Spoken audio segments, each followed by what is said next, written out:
Okay, day 2 here, and let's just power on the virtual machine. Are we able to see that? So let's power on. Yes, power on the template machine right now. But we're going to do 8 modifications. We were talking about those modifications. Because they are, a lot, and sometimes I can anyone can forget. Yeah.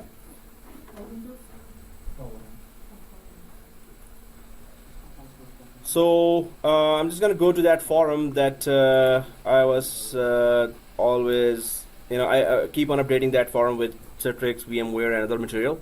Whatever I'm teaching and whatever resources students would be happy with. So I'm just going to go for that page where it says how many modifications we need to do. How to prepare your lab. So I'm just going to put it on magnifier glass. Okay. So how to prepare your lab is here, and well, you don't have to go, it's just optional for you.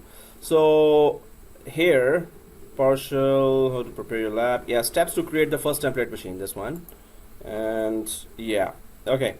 So on this page also there are download links for operating system, but I'm going to send it separately as well.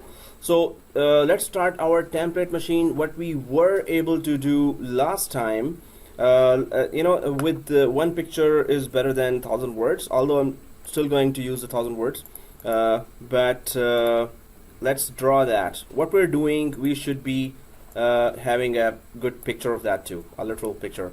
So template machine we're creating, and template machine, the only purpose is to create clones, and clones are copies of this template machine. Template? No, it's not 10. It's template machine. Okay, so that's the purpose, and now we're gonna do 8 modifications, and those modifications we are doing here because we do not need to do those in the copies of the machine or clones of the machines again and again. Whenever we want these clones, we don't have to do these 8 modifications. Once they're done, the copies will also have the 8 modifications, right? So once we do the actually, if we really count it, it's 6 modifications. Hey, you counted it, that's good. So 6 modifications, and 7th is sysprep, and we're going to come down to that. What is sysprep, system preparation, and what's the purpose of that? But let's start the machine. So our main objective right now, major steps are start the template VM. We're going to call it VM, start template VM. The clones will also be VMs, virtual machines. Then we're going to be doing 8, so do 7 modifications. Then 3rd major step is, it's D7, okay, do 7 modifications. And the 3rd step is do sysprep, understand and do sysprep. 4th step is it's gonna shut down, so it is permanently shut down. So 5th step is that create 2 clones out of it. Now 6th step would be configure both clones with IP address, rename the operating systems. I should have learned typing, okay, so operating systems, and activate, the most important thing, activate the 2 clones. Okay, once we understand every step and reach these stages, then we're gonna create our first Microsoft network, right? So we're gonna try to understand. The main thing again is, are you repeating them at home?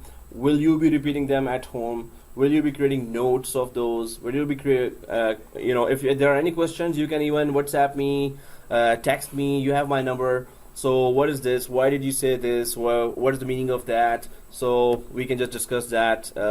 And still, I need to grab time today. Also, 2 classes, Office 365 class in the evening. So, but I'll try to get as many resources for you as possible. You will be getting some assignments as well, and that will tell me how serious you are. So assignments will be coming your way. Previous batch has done excellent work. The majority of the students had done assignments within the first, second, third day. Some students were submitting late assignments, but the assignments are designed to give you some more experience. If you don't do that, it's your choice. You are at loss.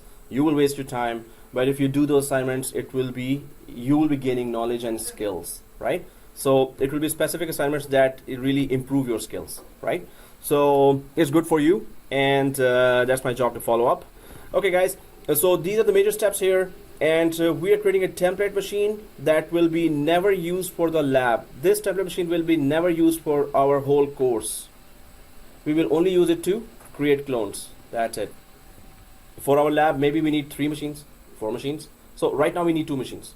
Whenever we need the third machine, we're gonna just come back here, right click, clone. Okay, give me a copy of another machine so I could quickly join it to the network, and then create my bigger network, or increase my network. Suppose we did so many experimentation in the virtual machine, in the clone machine, that now it is messed up. So we can just delete that machine and create another clone and join it to the network quickly, right? Because it will have those 7 modifications already. So that's the purpose. And let's just get going with our template machine. So everyone has logged into the template machine?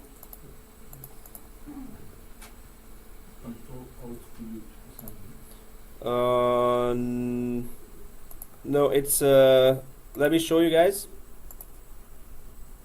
So here, if you're on this screen, press Control or Delete. So there are 3 buttons here. This one, these 3. Everyone sees those 3 buttons? These 3 buttons? Everyone see that? It will send you Control Alt Delete from here. Or if you click on top of that with a mouse until you see the arrow, and then Control Alt Insert would do the same thing. Control Insert will give you this prompt. Or those 3 buttons there. They both do the same thing exactly, right? So go to the 3 buttons or click that and Control Alt Insert. So what is the class password? Yeah, small ABC, capital ABC, keep pressing shift 1, 2, 3. So it should look like this, right? Everyone can see that? Yeah. All right, so I'm not getting it. so you're not seeing this screen? No. Okay, did you press this button? These 3 buttons? Mine is grayed out. Okay, let me check. So dispatch unit launch, coming your way. Pausing now. This resuming is very important. Sometimes I forget the resuming. So then nothing gets recorded. Question. Mm-hmm. So if this is a new machine that we are setting up, why does it ask for a password? Because it has to be password protected. It's a new machine and it is used in the network. It is NOS, Network Operating System. There are some operating systems which are not meant to be used in the network. You know which ones are those? Windows Home Edition, ever heard of that? Windows Home Edition, Windows 7 Home Edition, Windows XP Home Edition, When you Windows 10 Home Edition. when you actually download it, it says which edition you want to go for, professional Exactly. or home edition. So if you go for professional enterprise edition of Windows 2012 or ultimate edition of, ultimate is not there, standard and enterprise editions are there, right? So if you go for at home, you may be using Windows, right? Windows 7 or 8. So that is for home. So that is not a NOS or network operating system. When network operating systems are there, they need to be password protected because it's a company environment. They need security. First thing is security. So when you buy the server, Yeah, server operating system CD. so it's the password is provided to you. No, the password we give ourselves. It asked us to put a password, right? It did not. So, but the key, they provide the license key that you're authorized to use this copy. So password we put ourselves, right? Okay, guys. So it has to be protected. That's why there's a password here. And let's just go ahead. So everyone is on this page. Okay, everyone's on this page, right? So the first thing to understand is this is our best buddy. Who? The server manager. It always pops up, right? Why is it our best buddy? Because we as a system administrator, we are about to become, after 6-7 months, if we really work hard, we're going to be system administrators, right?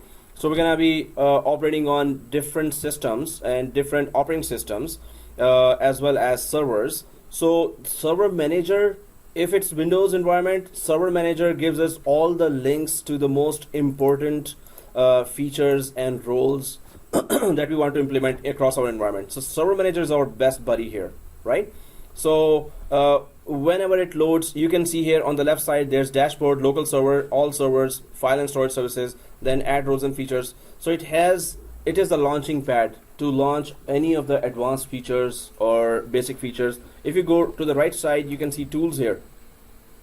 That's a lot of other features, and that's not all. All the other features we will be installing, roles and features are here actually. We will be installing one by one many roles and features throughout the 3 courses. 7410 is the first one. 7411, we're going to be installing some more roles and features. 7412, we're going to be installing, that will be the job getter course, right? 412. So you will be looking at disaster recovery, and if you have really repeated the labs 1 or 2 times, previous labs, 412 will be not difficult for you. So the main thing is, are you repeating the labs, or will you be repeating the labs from now on, right? So okay guys, if you're on this page, we need to do some configurations, right? So this will be our template machine. We will never use it in the network. We will be creating copies of that. So let's create the 7 modifications on this machine, because then we're going to create copy of this virtual machine, right? Virtual copies of this virtual machine. So I'm just going to go back to that forum where I just put that 7 modifications. The first modification here, what changes we will make. So the first is install VMware tools and restart the VM. That's the first modification. That's the most important one. So let's check it out. And what is it? Why are we doing that? So first of all, this is a virtual environment, right? So VMware tools is going to enable some advanced features in a virtual machine. We are about to install now VMware tools. What do? They enable advanced features in the virtual machine. So I'm going to show you some advanced features later as well. So right now, how do we install VMware tools, which are very important for the virtual machine and for the proper working, user-friendly working of virtual machine? So can you see this white area here on the top? Yeah. If you right click here, everyone sees this? Yeah. Right click, and do you see install VMware tools here, this one? Yeah. Everyone sees that? Install VMware tools. Okay, so click that. Did we click that? Okay. No, it's still, I have to show something else. Yeah, you can. So did you click that, right? First we have to click it. So we don't see anything popping up here, although there will be, yeah, blue screen will pop up on the right side. Yeah. Suppose you missed it, although we're supposed to not miss it. But if suppose the blue screen came here and went away, suppose we missed it, so miss it, right? Intentionally just miss it for now, just to learn how to go there. So go down here, right? So go down here to the right side. Do you see scroll bar? To the right side, this scroll bar here, this one. Everyone sees the scroll bar? Yeah. Okay, so scroll to the bottom, and then to the left side, do you see File Explorer or the yellow folder? To the left side, do you see in the bottom yellow folder? Everyone sees that, right? Yeah. Okay, click the yellow folder, and once you open, this is called File Explorer. So whenever I say go to File Explorer, it's a yellow folder I'm talking about, right? File Explorer. So do you see in that there is a DVD or D drive here and VMware tools? So VM should be showing for everyone here, right? Not sure. If it is not showing, okay, so right click here again, and did you click here install VMware tools? Click on top of it. So did you click it? Okay, now come back here to the, okay, so double click the VMware tools. If it shows up, whenever it shows up, double click VMware tools.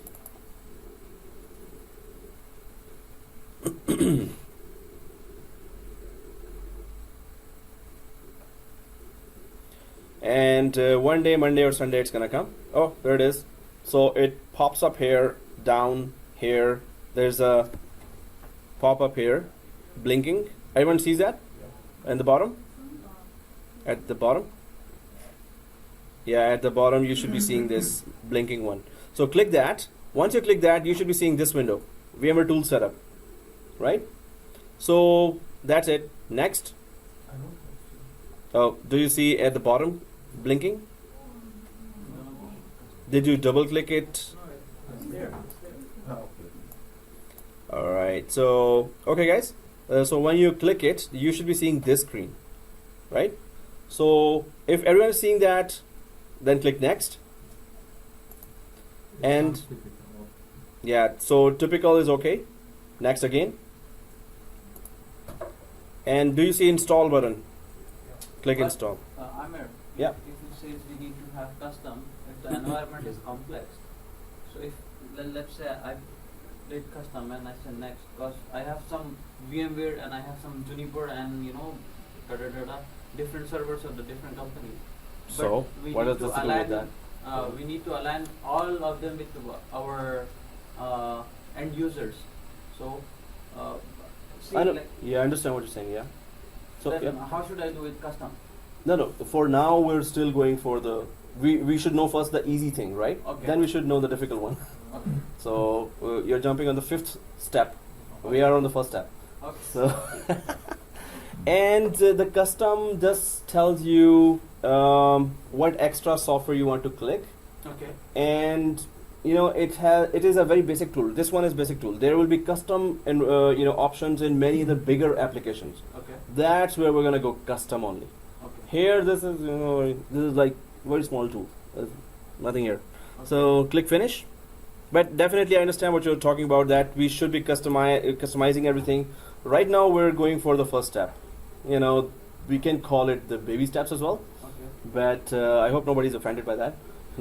But we have to learn, so we are going to go easy way. If we can do easy, if we cannot do easy, then of course we have to repeat that. But if we can do easy, then tough things are coming your way, buddy. So that's a challenger guy. That's good. That's very good. And this is very good to see that what this option does, what that option does. You should be very inquisitive. You should be exploring that, right? Explore the whole thing. Did we restart? Yeah. Okay. So if it's asked for restart, click restart. So everyone restarted? Yeah, while I was explaining, I clicked restart out of habit. So, but yeah, click restart everyone. But that's a very good thing. And any other option you should be asking like that, and others will also learn from that. For me, it doesn't say. Oh, It's so just the all servers and the local servers. okay. So did you cancel this? Oh, there's a pop-up here. Click that. And finish. Yeah, restart. Yes. So here, everyone on this screen or reaching the screen, right? We're coming to the screen. You're there already. Yeah. So if you're there, do you know how to log in again? Yeah, so you have to, if you see press Control plus Alt Delete, the 3 white buttons, right? 3 white buttons. If you see that, yeah. Oh, okay. So 3 white buttons. If you see that, and it's the same drill again. Just put that same password again, right? So small ABC, capital ABC, shift 1 2 3, right?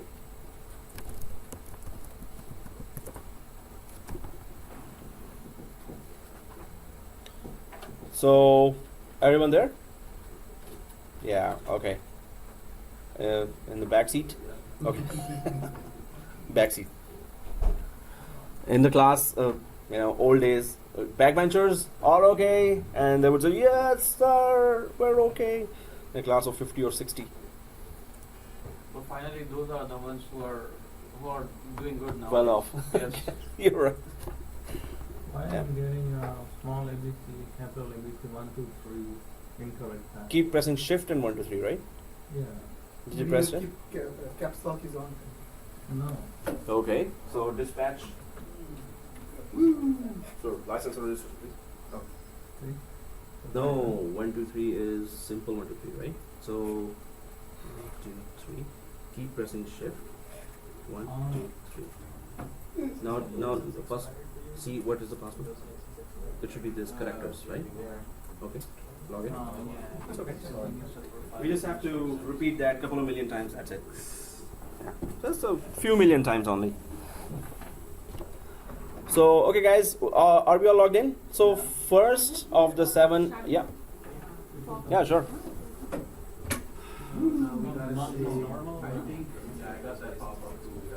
No, that's not normal. This is we're going to do in the clone, not now. But yeah, we're going to be activating that. Okay. Could I press this one cancel? Yeah, press cancel. If it shows up, cancel or okay, press cancel. Okay. So why that pop-up window coming all the time? When you Which one? reboot? yeah, so it detects that we may have restarted without any reason, and it pops up, hey, state me a reason, or try to. So You really wanted to restart, or was it an accident? in a production environment, if it's a good habit to put the reason why, Exactly. there In a production environment, it's a good habit to put a reason. Even here, we can put a reason. Testing. There, we have to put a proper reason why we restarted. Servers are supposed to be in a production environment 24/7. They are working, right? 24/7. They don't stop. They restart only. They don't stop for rest. They restart only when they have to be restarted for Windows updates, or maybe there's an actual problem. So, okay, are we all back in this screen? goes. Yes. Are we back to our best buddy server manager? Okay, so the second modification is firewall. Turn firewall off. Right? So let's go to the second one. So where is that? Let me. Control panel. We're guessing already. That's very good. That's good. But in a server manager, it gives us the option of local server, right? So this means local server related stuff we can do. So in local server, now you can see on the right side, yes, we can go from control panel as well. And yes, we can go from manage as well. So that's very good. But on the right side, do you see public and on? In local server? Yeah. So let's go to click the local server, guys. Everyone click the local server. Then on the right side, we see public. So do we all see public? Yeah. And it is on. It should be off, right? So click that. Once you click that, this window should pop up. So guys, Yeah. what is firewall for? Firewall for security. For example, what Protection.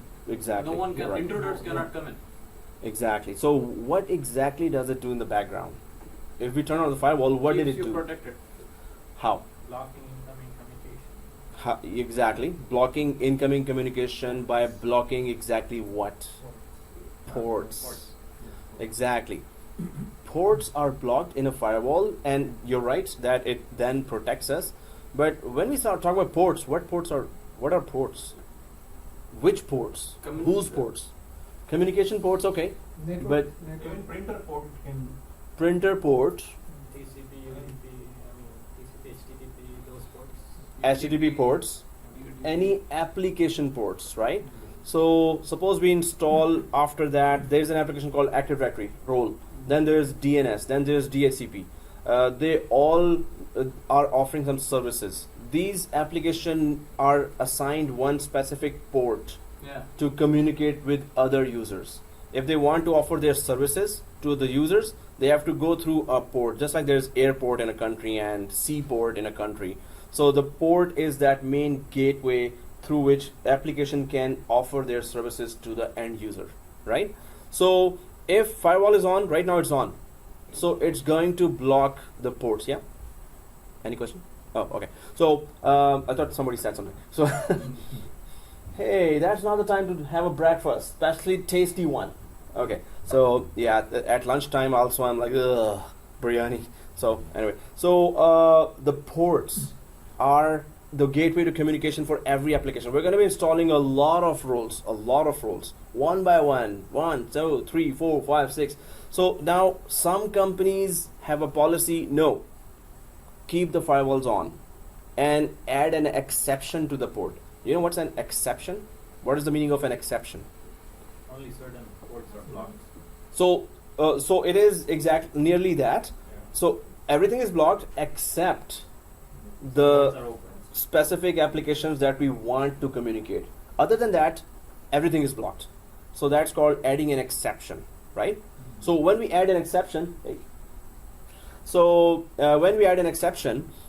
this means we are protected as well as we are communicating with the some applications that we want to communicate. So everything, well, the applications we want to communicate are communicating while others are blocked. Some companies have that policy. Some companies say no, we want firewalls off on the operating system level. Operating system level, not on the perimeter. The network firewalls are always on, right? They're protecting from outside attacks, right? So, but operating system level firewalls, sometime when, suppose there are 10,000 users connected to your server.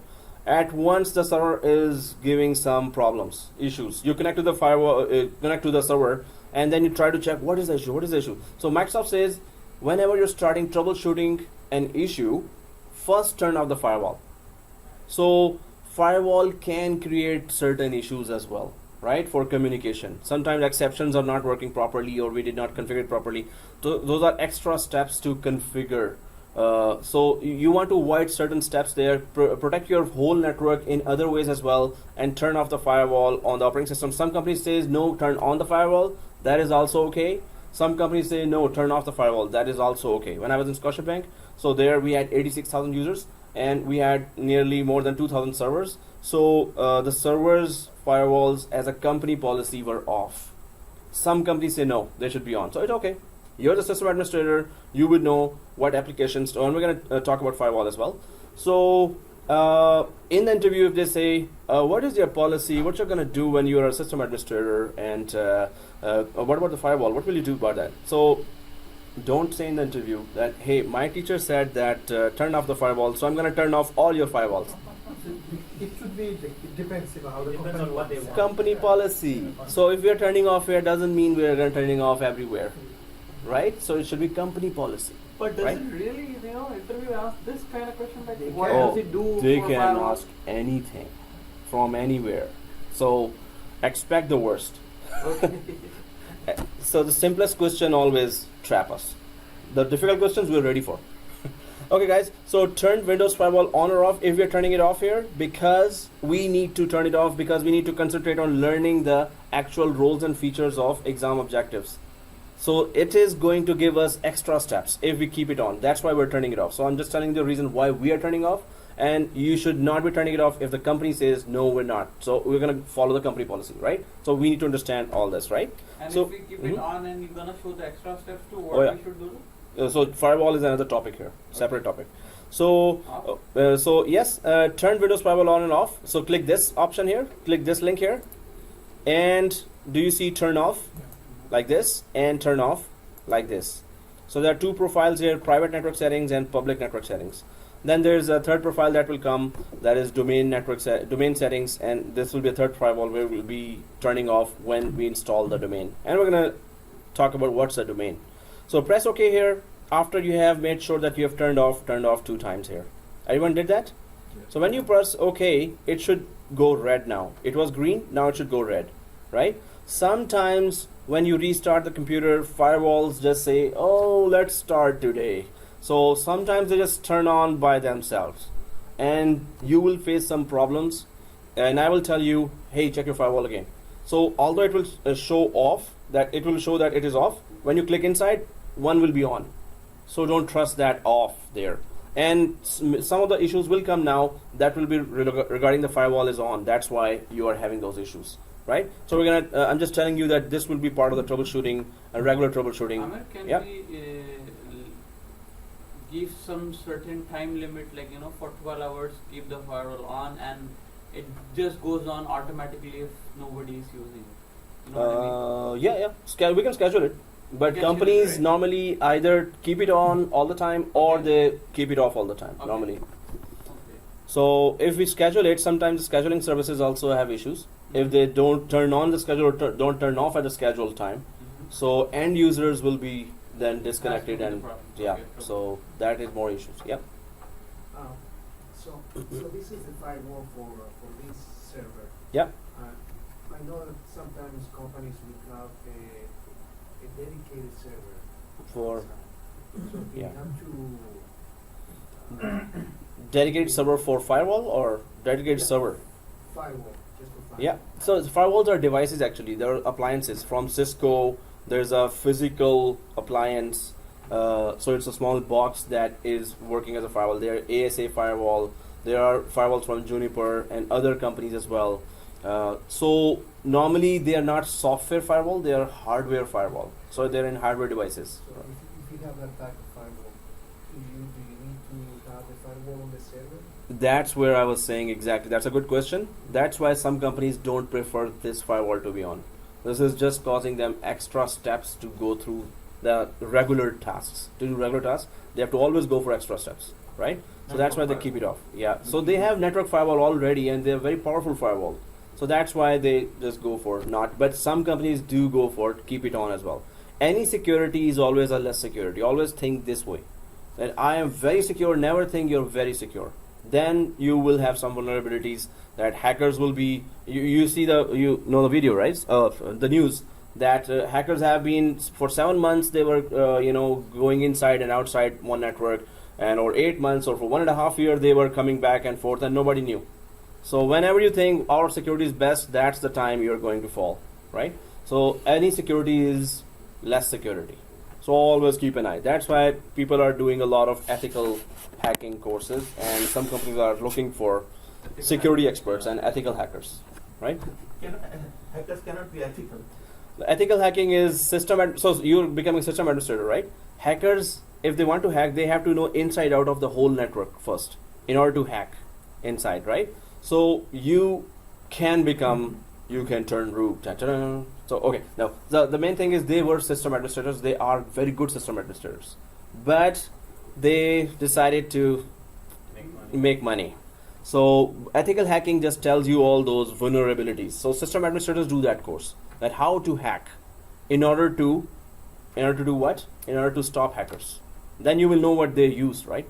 Oh, okay. So ethical hacker basically stops the hackers from entering our company. Yeah. So they give you how to become a thief to stop thieves, right? That's what we can say in a normal term. I saw a couple of people came to take the exam. Ethical hacking. Whoa, here. Whoa.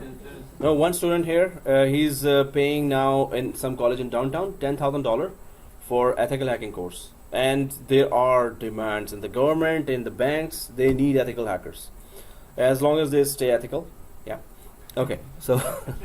Okay. If they get good pay, then they won't be ethical.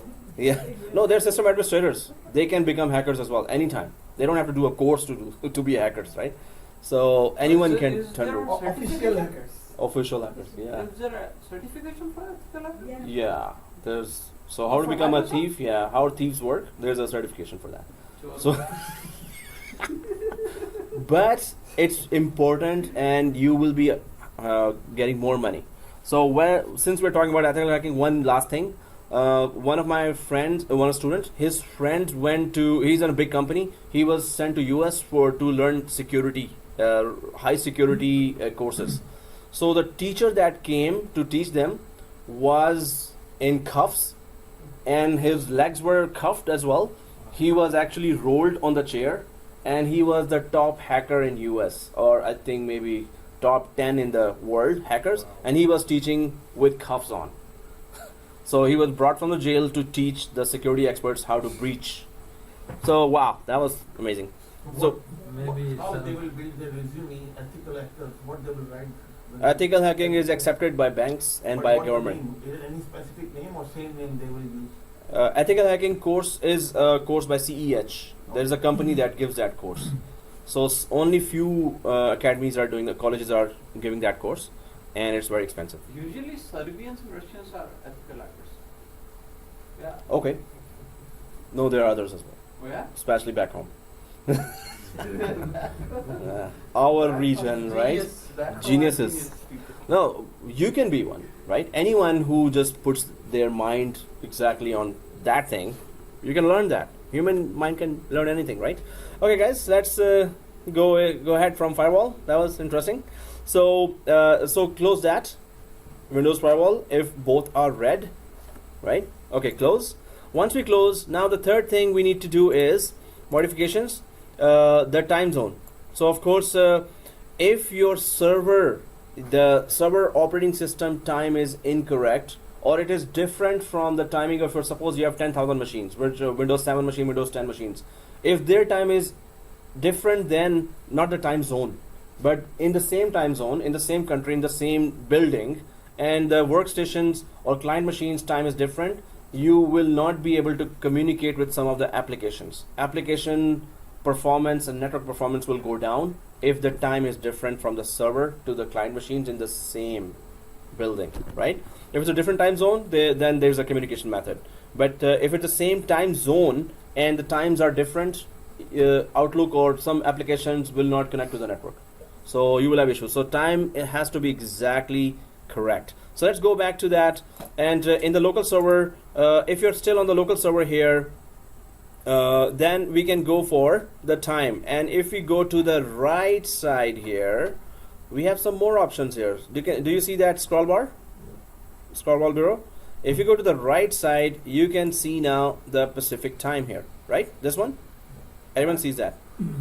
Guys, not only the time zone, but you still have to check the time itself, because sometimes we put the correct time zone, but the time still is wrong, right? So click the Pacific time here, and then do you see change time zone?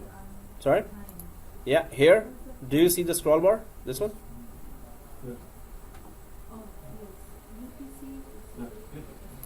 Yeah. So Pacific time, and then click the change time zone. Click the change time zone. So let's go beyond that wall to Mexico. Oh no. Okay, so it's Eastern time. Everyone under Bogota. -5. It's not the temperature; it's the time zone. Okay. US and Canada. US and Canada Eastern time. Everyone see that? Okay. So click that and press OK. And is the time correct here? Do you see this? This time? This time? No. It's wrong. So let's go to the change date and time as well. Date and time. So when we click that, it's 2 while it is 11 at the clock. So let's just put it 11 here. And it's PM. Oh. I see PM here, right? So just click the PM if it is PM and change it to AM. Here, if you see the PM, everyone seeing on the board? If you see the PM, change it to AM. If it is AM, don't change it. It's okay. 11. 11:06 AM. Everyone got it? Press OK. And press OK.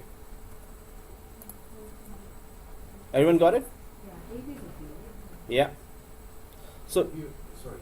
mhm. But even time, it doesn't automatically pick up the It should, but it didn't. It should. If it doesn't, then Yeah, we have to still do it manual. But Okay. But it says the same thing. It says the Pacific. Now it changed actually. It takes time. Then, so guys, here, see this? Do you see the refresh button up there? At once after making a change, click refresh. Here. So when you click refresh, it will show you the change we did. Yeah, the new change we did. No, Oh, the the refresh button. notification, okay. Refresh. This one. Okay. The refresh here. This one. Okay. So then we also see one more change here. One more thing right above the clock. Do you see IE or Internet Explorer Enhanced Security Configuration? Do we all see that? It is on. Let's turn it off. So this is also about Internet Explorer giving us warning after warning after warning. We know we are secure in a secure site. It is our private network. Stop giving us warnings. So it just prolongs our tasks that we need to do. So we're going to turn it off. In a production environment, we're not going to turn it off. Again, whatever is the company policy, we're going to follow that, right? So click on IE Enhanced Security. So it's on the board as well, right? Board? Turn it Board? off, you No, said, right? there's a board here. So you're not seeing the board. But why are you not seeing the board? I'm like here shivering right now, like this, shivering. I was not able to because I had to move my cursor over there. That's why I wasn't able. Okay, okay. So yeah, so always, that's why board is here. So please see the board as well. No, many students do that. I mean, they try to guess here, which is good, which is always good. But if you're taking time, so see the board, right? So I'm already there, right? So okay, IE Enhanced Security, click on. and off for both. Off. Everyone did that? Okay, so press OK here. And now let's check how many are done and how many remaining modifications. So we're just going to go for time zone is done, firewall is done, VMware tools is done. So Shared folders. shared folders, exactly. And true or false question. Let's see who's active now. Da-da-da. I know everyone's active.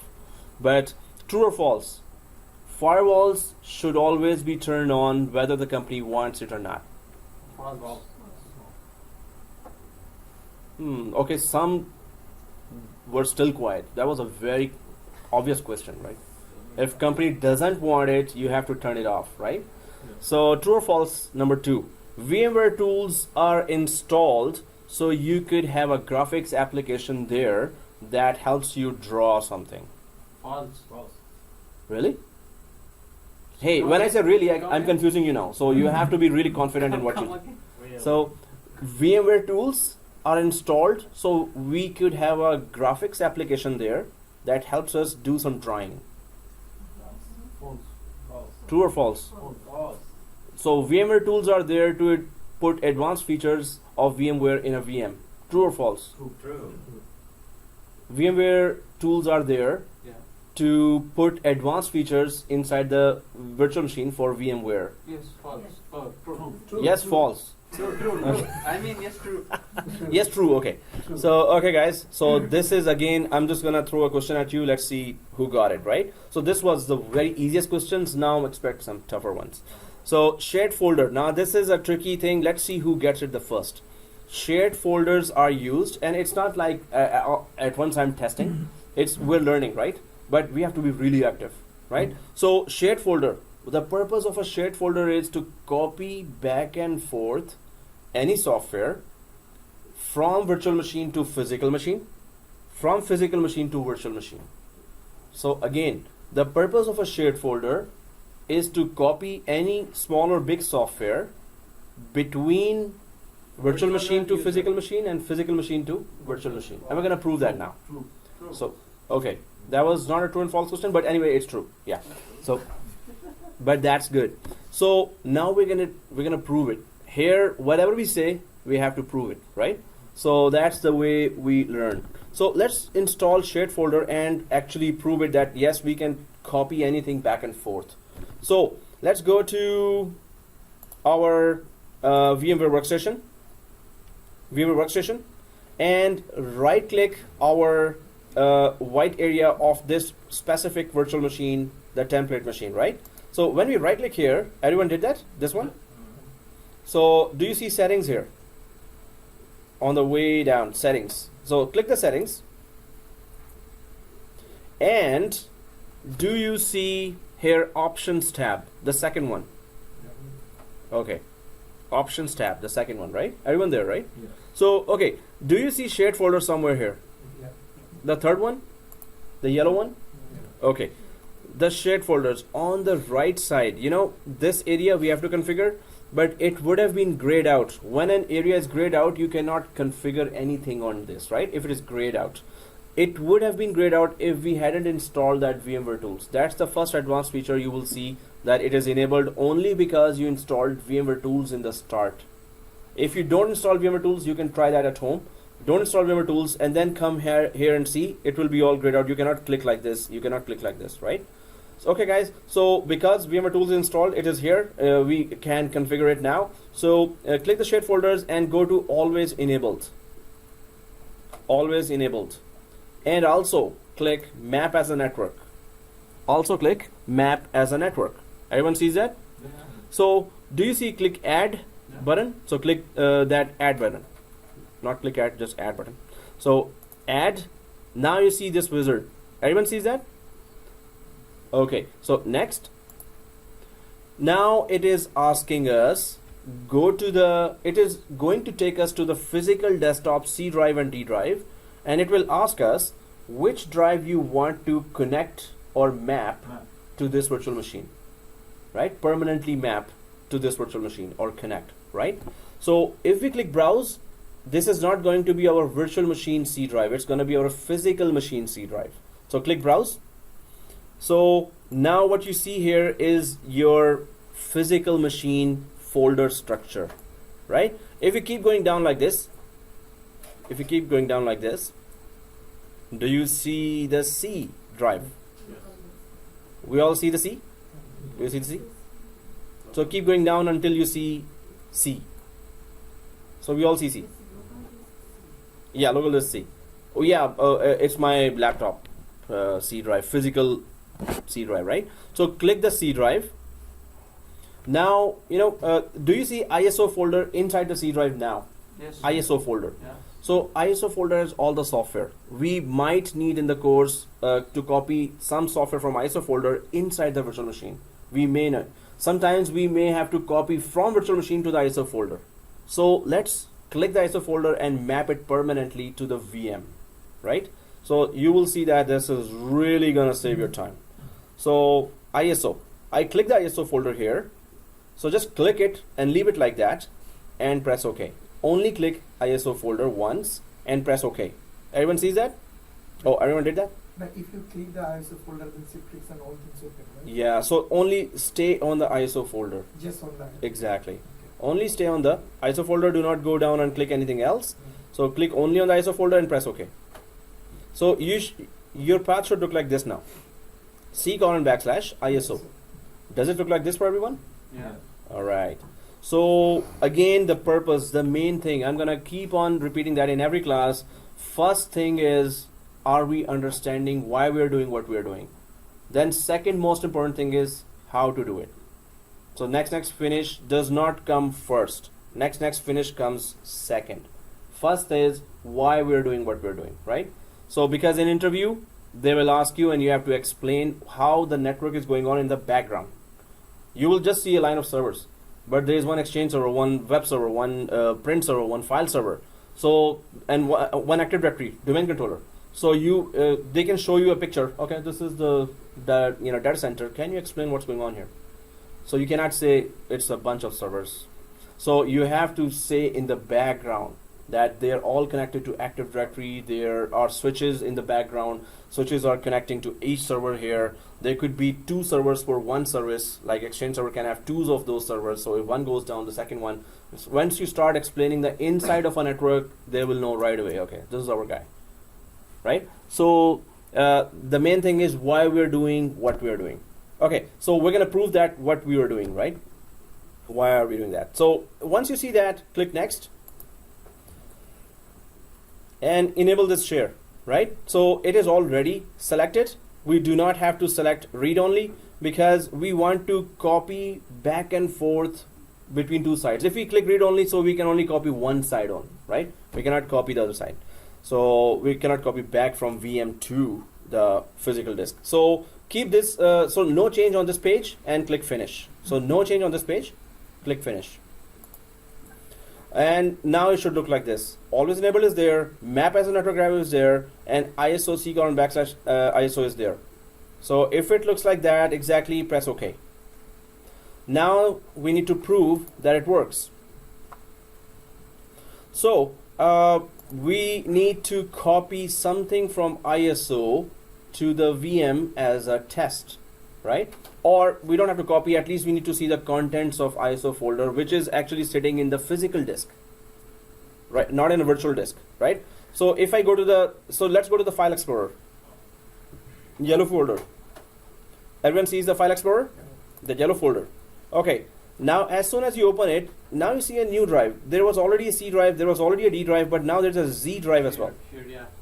And double click the Z drive from within the virtual machine. Double click. You should be seeing ISO folder.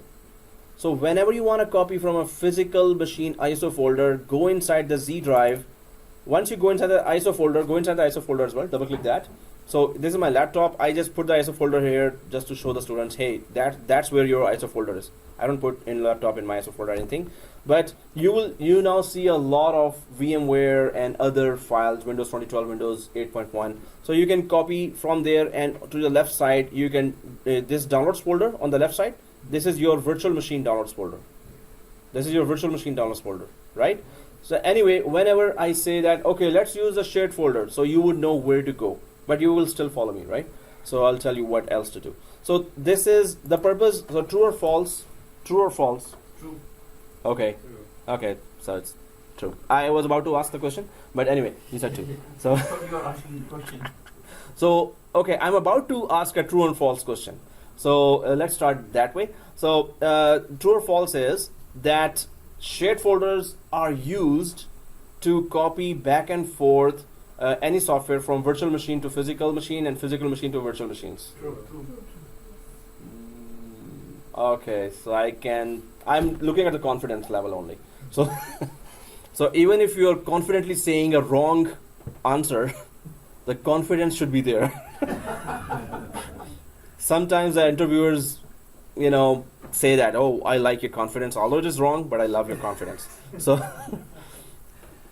okay, guys. So this is the maybe fourth or fifth modification. I'm not counting right now, but if we go there. Now the two modifications are left. Now, okay, that one is also done. Shared folder is done, and Internet Explorer security turn off IE security is also done. Yeah.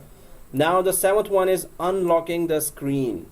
Now this is a very annoying thing. Suppose we're working on one server, then we work on the second server, and we are working on the second server for more than 10 minutes. If it is more than 10 minutes, what will happen? It will lock the screen. Okay, sorry. Yeah. We just opened the ISO folder, right? But That's it. We did not copy anything, so we don't have to copy anything. So close the ISO folder. Yeah, close the ISO folder, guys. We don't need that ISO folder, but we just wanted to know the purpose. Yep. We didn't create the Z folder. We did not drive, create the right? Z drive. No. So the system created. Yes. When you copy What we went through the process of when we went through the process of shared folder, it created a Z drive. Oh, So that's a door or a window to a physical disk. oh. So you can just grab anything physical disk and put it in virtual machine. So what happened if that disappeared? So we can just go to that area again.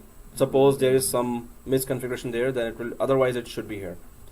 So when we create the clones, it will not be here. So we will go to this area shared folder again, and I'm going to show everyone that we have to just click one button, it will be there, back. Because the office, sometimes guys say, the support people, oh, Yeah. this drive is missing, that drive is Yeah, missing. map drives sometimes do miss. So sometimes the script doesn't work, so they have to come back here and run the script again. So yeah, it keeps going off and on. You're right about that. So okay, guys, and it's better that there are issues coming. You know why?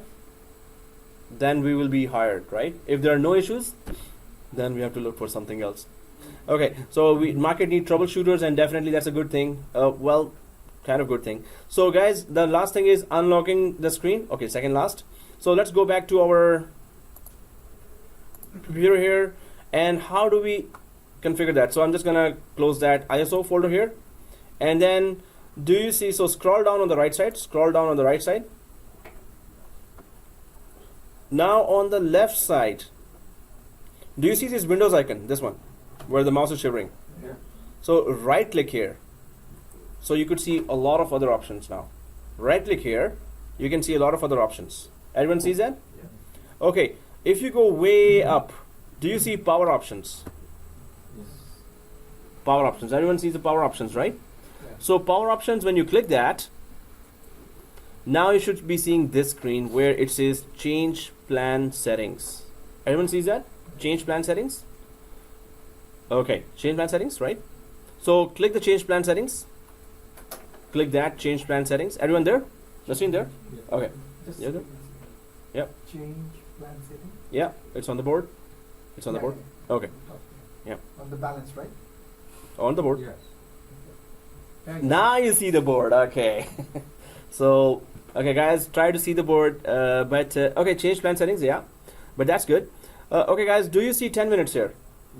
So slightly change it to never. Okay, so we slightly change it to never, and save changes. Just a little change. In a production environment, I would keep it 10 minutes. Why? We leave our desktops for, hey, the boss called. Okay, so sometimes we forget to lock our desktop, and that's a very dangerous thing to keep your desktop open. Anyone can mistakenly or intentionally, if they want you fired, they will just take down one server from your account which is already open, right? So our boss used to be very strict that if he discovers that somebody left the desktop open. Okay guys, so anyway, this is the setting we're doing here. In production environment, I would put it, instead of 10 minutes, I will put it 5 minutes. That it should lock right away if I forget, and I used to forget a lot, that whenever I used to had to go leave the desktop. So close here. Recording is on, right? Sorry? Recording. Recording. No. Come on, don't do that. It's a heart attack. I have to redo the whole thing. So whenever you remind, I will look at it. This is very important. Thank you very much. So, okay guys, the last thing, what is sysprep? So our 7 modifications are done. You could give me some other modifications as well. Hey, whatever is good for the course objectives, whatever does not stop us from doing anything regularly. So this, after a long experience, I've chosen this. There were actually 10 modifications. I had to remove some of the modifications. Those modifications were actually confusing students more. We used to have 2 network cards. So whenever we need, we will have 2 network cards, and I'm going to tell you how to do that. But okay, what is sysprep? SYSPREP. System preparation. Okay, system preparation. First thing. Second thing, what does it do? What's the Prepare purpose? system. Prepare the system. Yes. Isn't that the same thing we just said? Okay. Configuration. Okay, preparation, configuration. What's the purpose, guys? So the purpose is system preparation in what way, right? So purpose is we run sysprep on any of those operating systems that we will be using as an image. Now I've used another word, image. Anyone knows what's an image in IT? What is the significance of an image? What is it? Photocopy. Copying. Create a lot of clones, create a lot of machines. Clones, again. So we are creating this operating system, we are configuring this operating system, and we're about to shut it down. So when we shut it down, after that, the only purpose of this operating system is to what? Clone. To create clones, exactly as you said. So create clones. So if you create a lot of clones, or any one clone even, that clone will be an exact copy of your operating system, and that's what we don't want. We don't want an exact copy. We want it to copy all the modifications. Yes, everything should be working, but not an exact copy. So it is going to copy its SID, which is security identifier. SID must not be same. SID has to be different for every clone. Suppose you create 10,000 clones. So those clones should all have separate SID. Now what is an SID? SID is a unique alphanumeric address. Unique alphanumeric ABC2389XYZ58910. So that unique alphanumeric address will be given to identify the machines, VMs. If the SID is same, and I think one of us or 2 of us, I hope not, but one of us might not have done what I am doing. But I'm sure, because everyone is on the same page, and that's very good performance. Wow. So I'm sure nobody will get the SID error. But if somebody gets an SID error, you have to recreate that template, or you have to start the template and shut it down with sysprep again. If sysprep, this step is not properly done, your next lab will be not okay. You will have issues in your next lab, right? So sysprep, what does it do?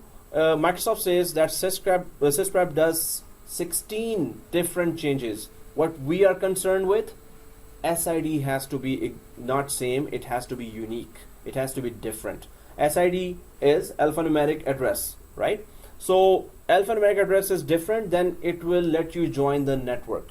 If it is same, it's not gonna let you join the network. So let's see who gets this error. Yep. Sorry, this SID is for VMware or it's for Windows?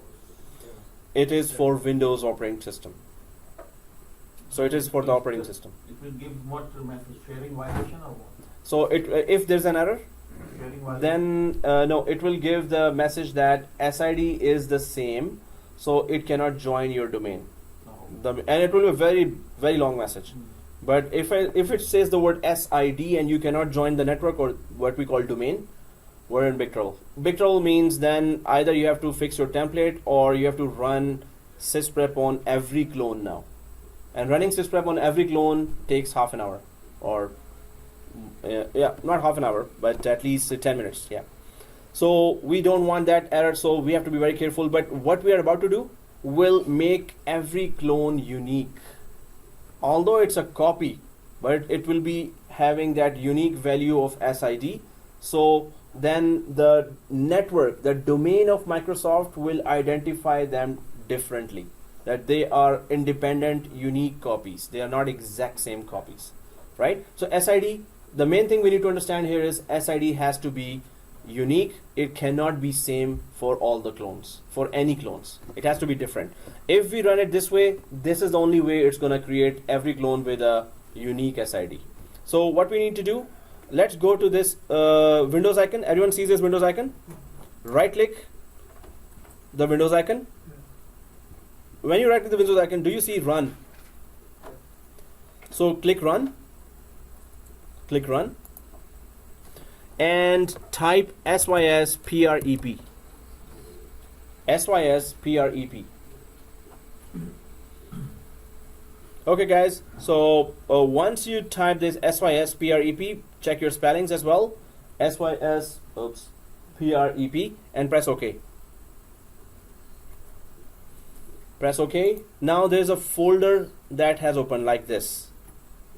A folder has opened. Everyone sees that?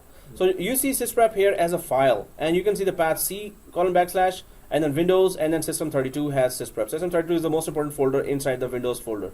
The Windows folder has all your files that we are running right now. So sysprep here, what's the purpose again? Every copy we are about to create now will be having unique identifier, SID, security identifier. Unique SID or security identifier. So double click sysprep, and now there is these options. Do you see this application open here?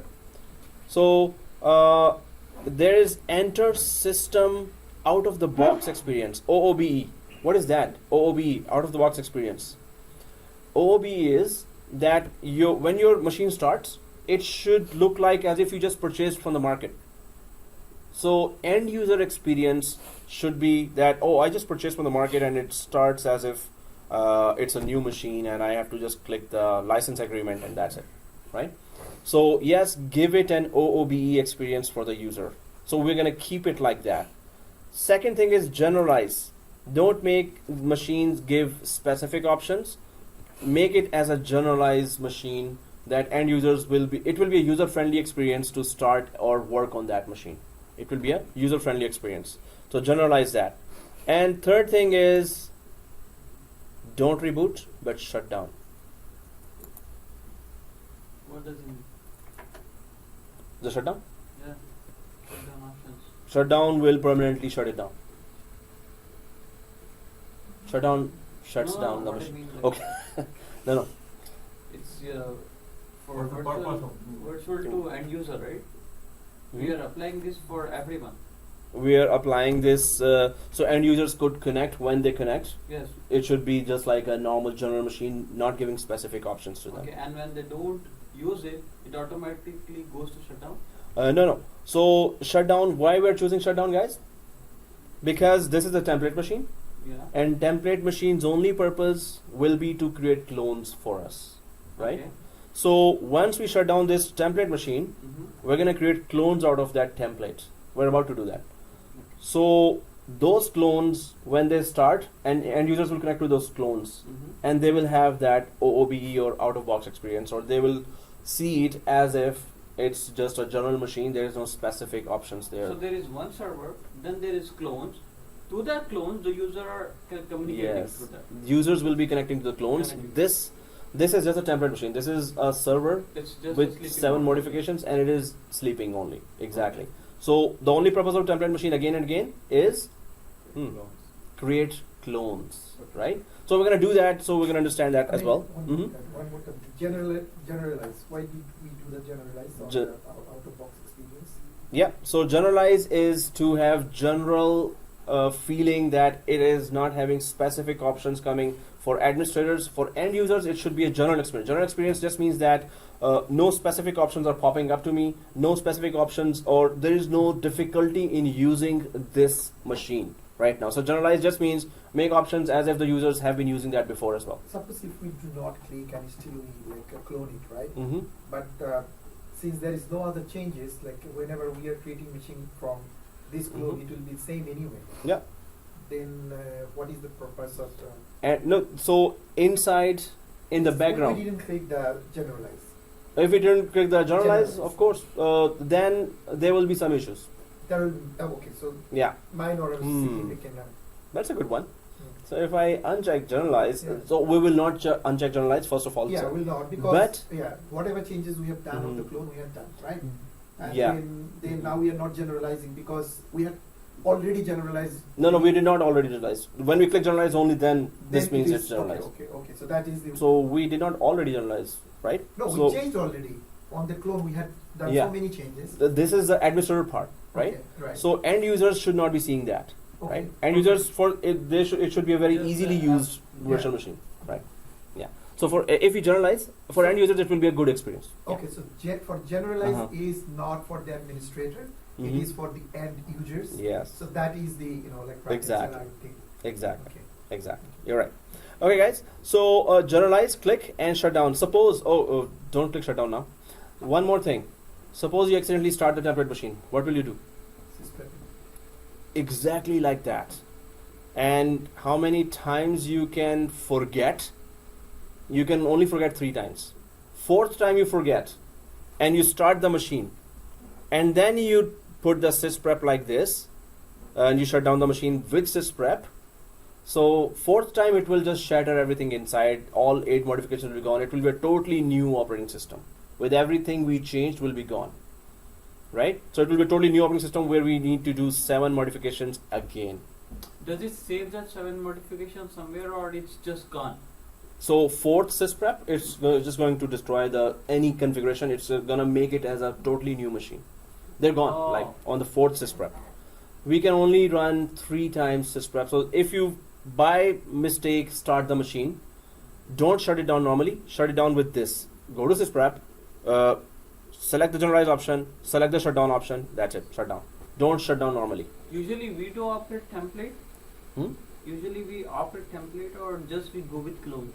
As a We system do not administrator. use templates. Templates are always shut down in a Okay. production environment as well. Mm-hmm. So they're always shut down. So we only create clones in the production environment. And okay, guys. So if these options are selected, the main thing is, did we understand why we're doing what we're doing? The main thing is, do we understand? I did not understand why you are doing this. Okay, so that's good. Let's go ahead. No, just kidding. So okay. So why we're doing is because we're creating a template machine. Yeah. What is a template machine? What's the purpose of template machine? Template machine is the master, and clone is the thief. Huh? Okay, poor clone, is don't say it's gonna hurt his feelings. Okay, so master image. Have you ever heard of image before? Yeah. Image is used to create copies of it. Yes, copies of it. So this is a master image, Okay, master image. and master image has to be shut down with sysprep. Every master image has to be shut down with sysprep. Every. Okay. So if you don't run sysprep, it's going to create copies that are unusable on the network, right? Okay. Because they will have similar SID, security identifier. Similar SID will be there, right? Okay, the numbers. Okay. Yeah, the address will be, just one security address will be similar. So now we're creating a master image and we're going to shut it down forever. Okay. This master image. Oh. If it is on, we cannot create copies. Okay. It has to be off to create copies, Okay. right? So usually on production environment, it's already shut down. No, in the production environment, we exactly do the same thing. First, we create a operating system. Okay. We install our applications as the company policy. Mhm. We install antivirus, Adobe Acrobat, WinZip, update the antivirus, Windows updates we do, Mhm. Windows updates, and then we shut it down with sysprep. We do this in production environment as well, Okay. but it's a little different way, Mhm. right? But the concept has to be clear, right? So it is a master image that needs to be shut down. If it is shut down, then we can create clones. If it is up, we cannot create clones. It's not gonna allow us to create clones if it is up. Okay. Right? So it's a master image that we're creating right now. I will add Yeah. something, I'm Mhm. sorry, I think I'm I done. understand like what he's asking. Uh-huh. So this clone, if we join any company, we don't have to create this clone. Clone Yeah. is already there, Okay. according to their, company's name. Mm-hmm. But what we are learning here is suppose if we join a new company, and So then, we need to yeah, start it from the scratch. then we have to start from the scratch, and then we need a clone, and then we need whatever, the way. But most likely the company will join, they will already have the clone. Already have the Yeah. clone. We just need to manage and No, troubleshoot. they it. already have the master image. Master image, yeah. Yeah. Yeah, No, master image you should Master say. image, I mean, Master like, image, not yes. the Mm, clone, not the clone. we have to Not do it. It's a yeah. copy of that. Yeah. Mm. So master image, most of the time you're right. Companies would have the master image already, yeah, already right? there, because But we always need to upgrade the master image, right? Every 6 months or 3 months or even monthly we have to upgrade because Windows updates are there, new security threats are there. So we update normally 6 months. After 6 months or 5 months, we upgrade the master image. Mhm. All the clones are gone if we No, no. we will update the clones. Clones will be independently, separately, Okay, they are individually. updating my- Yeah, they are updating.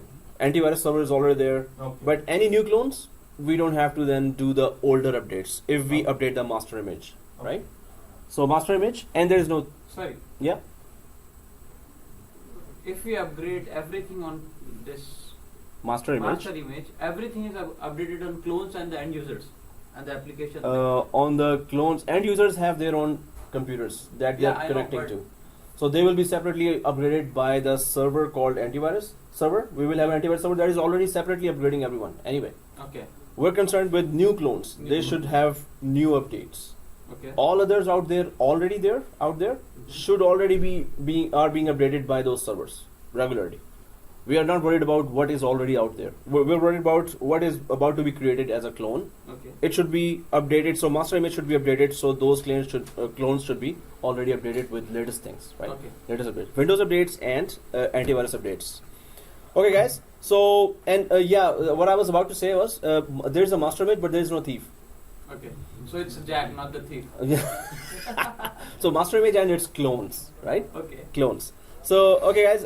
OOB, generalize and shut down. Press OK, and there you go. So we're shutting it down forever. Ever, ever, ever, ever. When there are 4 hours, then it is But if it's forever. shut down, how can we update information on templates? Good question. If it is shut down, how can we update it then? Start it. Okay, start it and update it and then shut down. Oh, okay. Then the next question is, we have only 3 restarts. We have to shut down always with sysprep, right? Okay. Now we're talking about VMware Workstation master image and clone. In ESXi, in production environment, they don't use VMware Workstation. In production environment, they don't use VMware Workstation. What do they use in production environment? Yes, exactly. Hypervisor for Microsoft. We're using VMware's VMware Workstation. So ESXi? ESXi, exactly. ESXi is the granddaddy of this. Okay. That's a full course, VCP, which I'm saying that don't go leave the college without doing VCP-TCP, right? That will give you the real picture of now what companies are doing nowadays, what they're doing. This is the small way to do the same thing. Concepts are exactly the same. When you're doing in the ESXi, you will know the concepts already because you've gone through those concepts.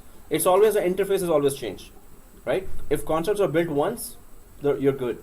So you will understand, yeah, I know what to expect from it, but the interface is changed, the click is there, now you have to click there. It's different from this one, right? Is it shut down for everyone? Yes. Okay, if it is shut down for everyone, so on the left side, you should be seeing it like this. On the left side of yours, you should be seeing that template like this. So again and again, do not start the template accidentally, of course, and you can only start it intentionally, but don't start it accidentally, right? Okay, not even intentionally. So okay, right click this, and do you see manage here? Right click this template. So again, select the template and right click the template like this. I don't see that. Okay, so on the left side, so if I just put it like that and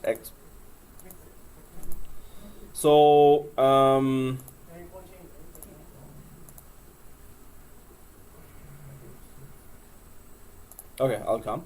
So do you see anything on the left side? Very small thing on the left side here. Do you see any left side here? No? No, I see my computer and Oh, then expand that. Do you see like this? Do you see like this? Go back to the Plus? server 2004. Chat What? window. Okay, dispatch unit. That's good. Thank you. You're You see what I guess we could just go back to Windows Server. Yep. Oh, yeah. Here you go. All right. Thank you, guys. Thank you. You there? Thank you, guys. Okay, guys. So on the left side, do you see this template that we just worked on? Yeah. So on the right side is the working area. On the left side is the actual virtual machine name and link, right? So right click this. So everyone sees this. Right click. Right? Yeah. Or if I go up, go down, right click. Okay. So anyway, do you see manage? Yes. After right click, go to manage, and do you see clone? Yeah. Clone. Everyone sees the clone, right? Yes. Okay. So click the clone. Click it. And do you see this wizard? Okay, next. Now what we're doing is we can create thousands of clones of this master image. Once we have really worked hard and really understood how the master image works, you could have installed it, Adobe Acrobat, you could have installed WinZip here, you could have installed many applications on this image. When you clone, all applications are already working inside that clone. You can create 500 clones and its applications are already working in those 500 clones, right? Okay, so the current state, there's nothing to choose here, right? Clone source. So click next. Now there are two types of clones here. Create a linked clone and create a full clone. The linked clone is dependent on that image that we created, master image. If that master image is deleted, that linked clone cannot be used anymore. It is dependent on the master image. That's why it's called linked, right? Linked clone. While the full clone is an independent virtual machine that you can copy anywhere, and it doesn't concern about the master image wherever it is. It's a full clone, full copy of that. It is faster than the linked clone, and it is a full copy of that virtual machine. So let's go for the full clone. And the benefit, yeah? In what cases would you use the link? Yeah, so that's a good question. What cases we will use link clone? If we have very less memory available in our computer, physical computer, very less hard disk space, very less processing. If it's an older machine, you can create a link clone. It will not consume resources. Full clone is the exact opposite of that. It will need all the resources, more resources than the link clone. Link clone will be slower as well then. But it will, in a very small space, you can create a link clone and do all the same things that we're doing on the full clone. But it will be much slower than the full clone itself, right? Does the company policy says that we need to go by link or Yes, or the clone? company policy may have defined it. Okay. Some policies you will join and you might change even older Okay. policies. By your knowledge, you will prove this is wrong Okay. or this is right. Okay. So, and some policies are already there with their reason, and if you accept their reason technically, yes, you have to follow that. Okay. So whatever policy is there, we will be discovering when we join. But definitely, sometimes there are policies, sometimes there are no policies. So you will be the boss. Okay. So, okay guys, full clone, the main thing is why we're doing, right? So if you understand that, let's go ahead, right? The full clone is, and the benefit is you can, so we have worked on the full clone for 6 months maybe. So you've made so many changes there, but now you got your good server or big computer, very good laptop. So you can just copy the full clone to a USB stick and then take it home. But this full clone can increase up to 60 GB, 80 GB. It creates a lot of space, right? It takes up a lot of space if we keep on installing things.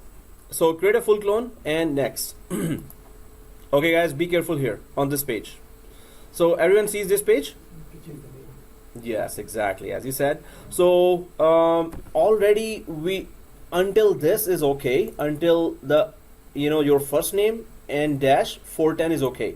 Before that, whatever is before that, I'm just gonna click here carefully and I'm gonna start putting backspace. I do not want anything before that. So if I go backspace, like this, what I need to put is server 01. That's all I need. And do not touch the location in the bottom. Do not touch this location in the bottom. This one. Only change the above one, and please make sure that you delete it right before your first name.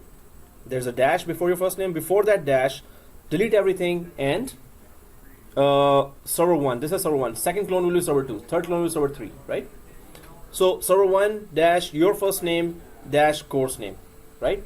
So if we have done that, do not touch anything here. This is a guarantee that nobody can delete your machines. If you touch this, then anyone can access your machines, right? And there's a party going on. Seriously. Okay. So server 1 dash your first name. If that is done, click finish. I mean, you can go to the, like I mean to say, like Yeah, sure. the location. Browse. Yeah, not there, but from your host computer, you can go to the documents and you can also Yeah. get access later on. But Definitely. Yeah, exactly as you said. And when you want to copy it in the USB to take it home, so you go exactly to this path and copy this virtual machine. Exactly as you said. So that's Now good. We are creating clone, right? Then you apply Yes. the So now this is a copy of our master image. First copy of our master image, and it's a full clone.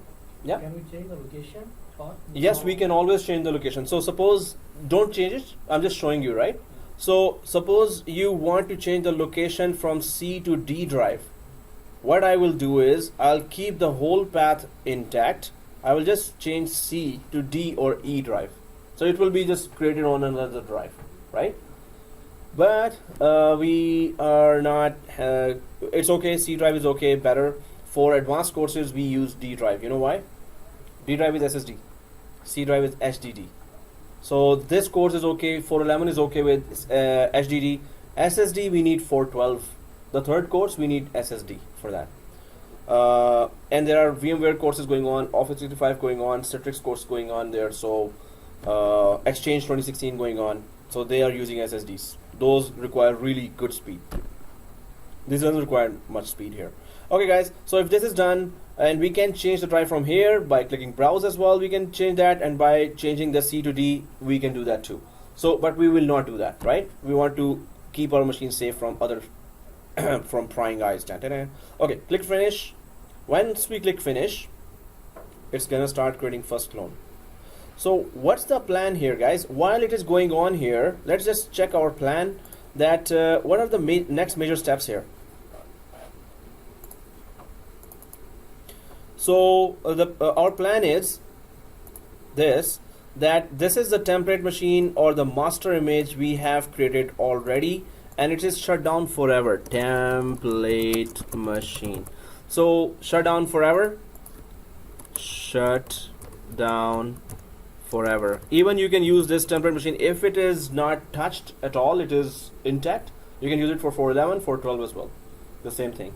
Otherwise, for 411 class yesterday, the day before yesterday, we had to go for, I made them create a template machine as well, because we don't know, maybe there's a virus attack in 2.5 months or 1 month. So okay, anyway, shut down forever. Now what we're creating is the first clone here. Now first clone name is server 01, and then we're going to create a second clone here, and the second clone name is server 02. And there is one more thing that we haven't started yet. client. Yes, exactly. So there will be, okay, I'll make it small because servers are always bigger, big brother. And this is Windows 8.1 client machine. Client 01 will be the name of the machine.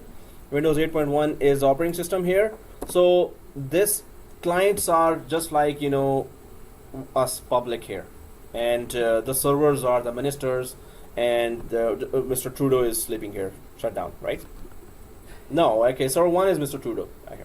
So anyway, okay, I think clone is done. Okay.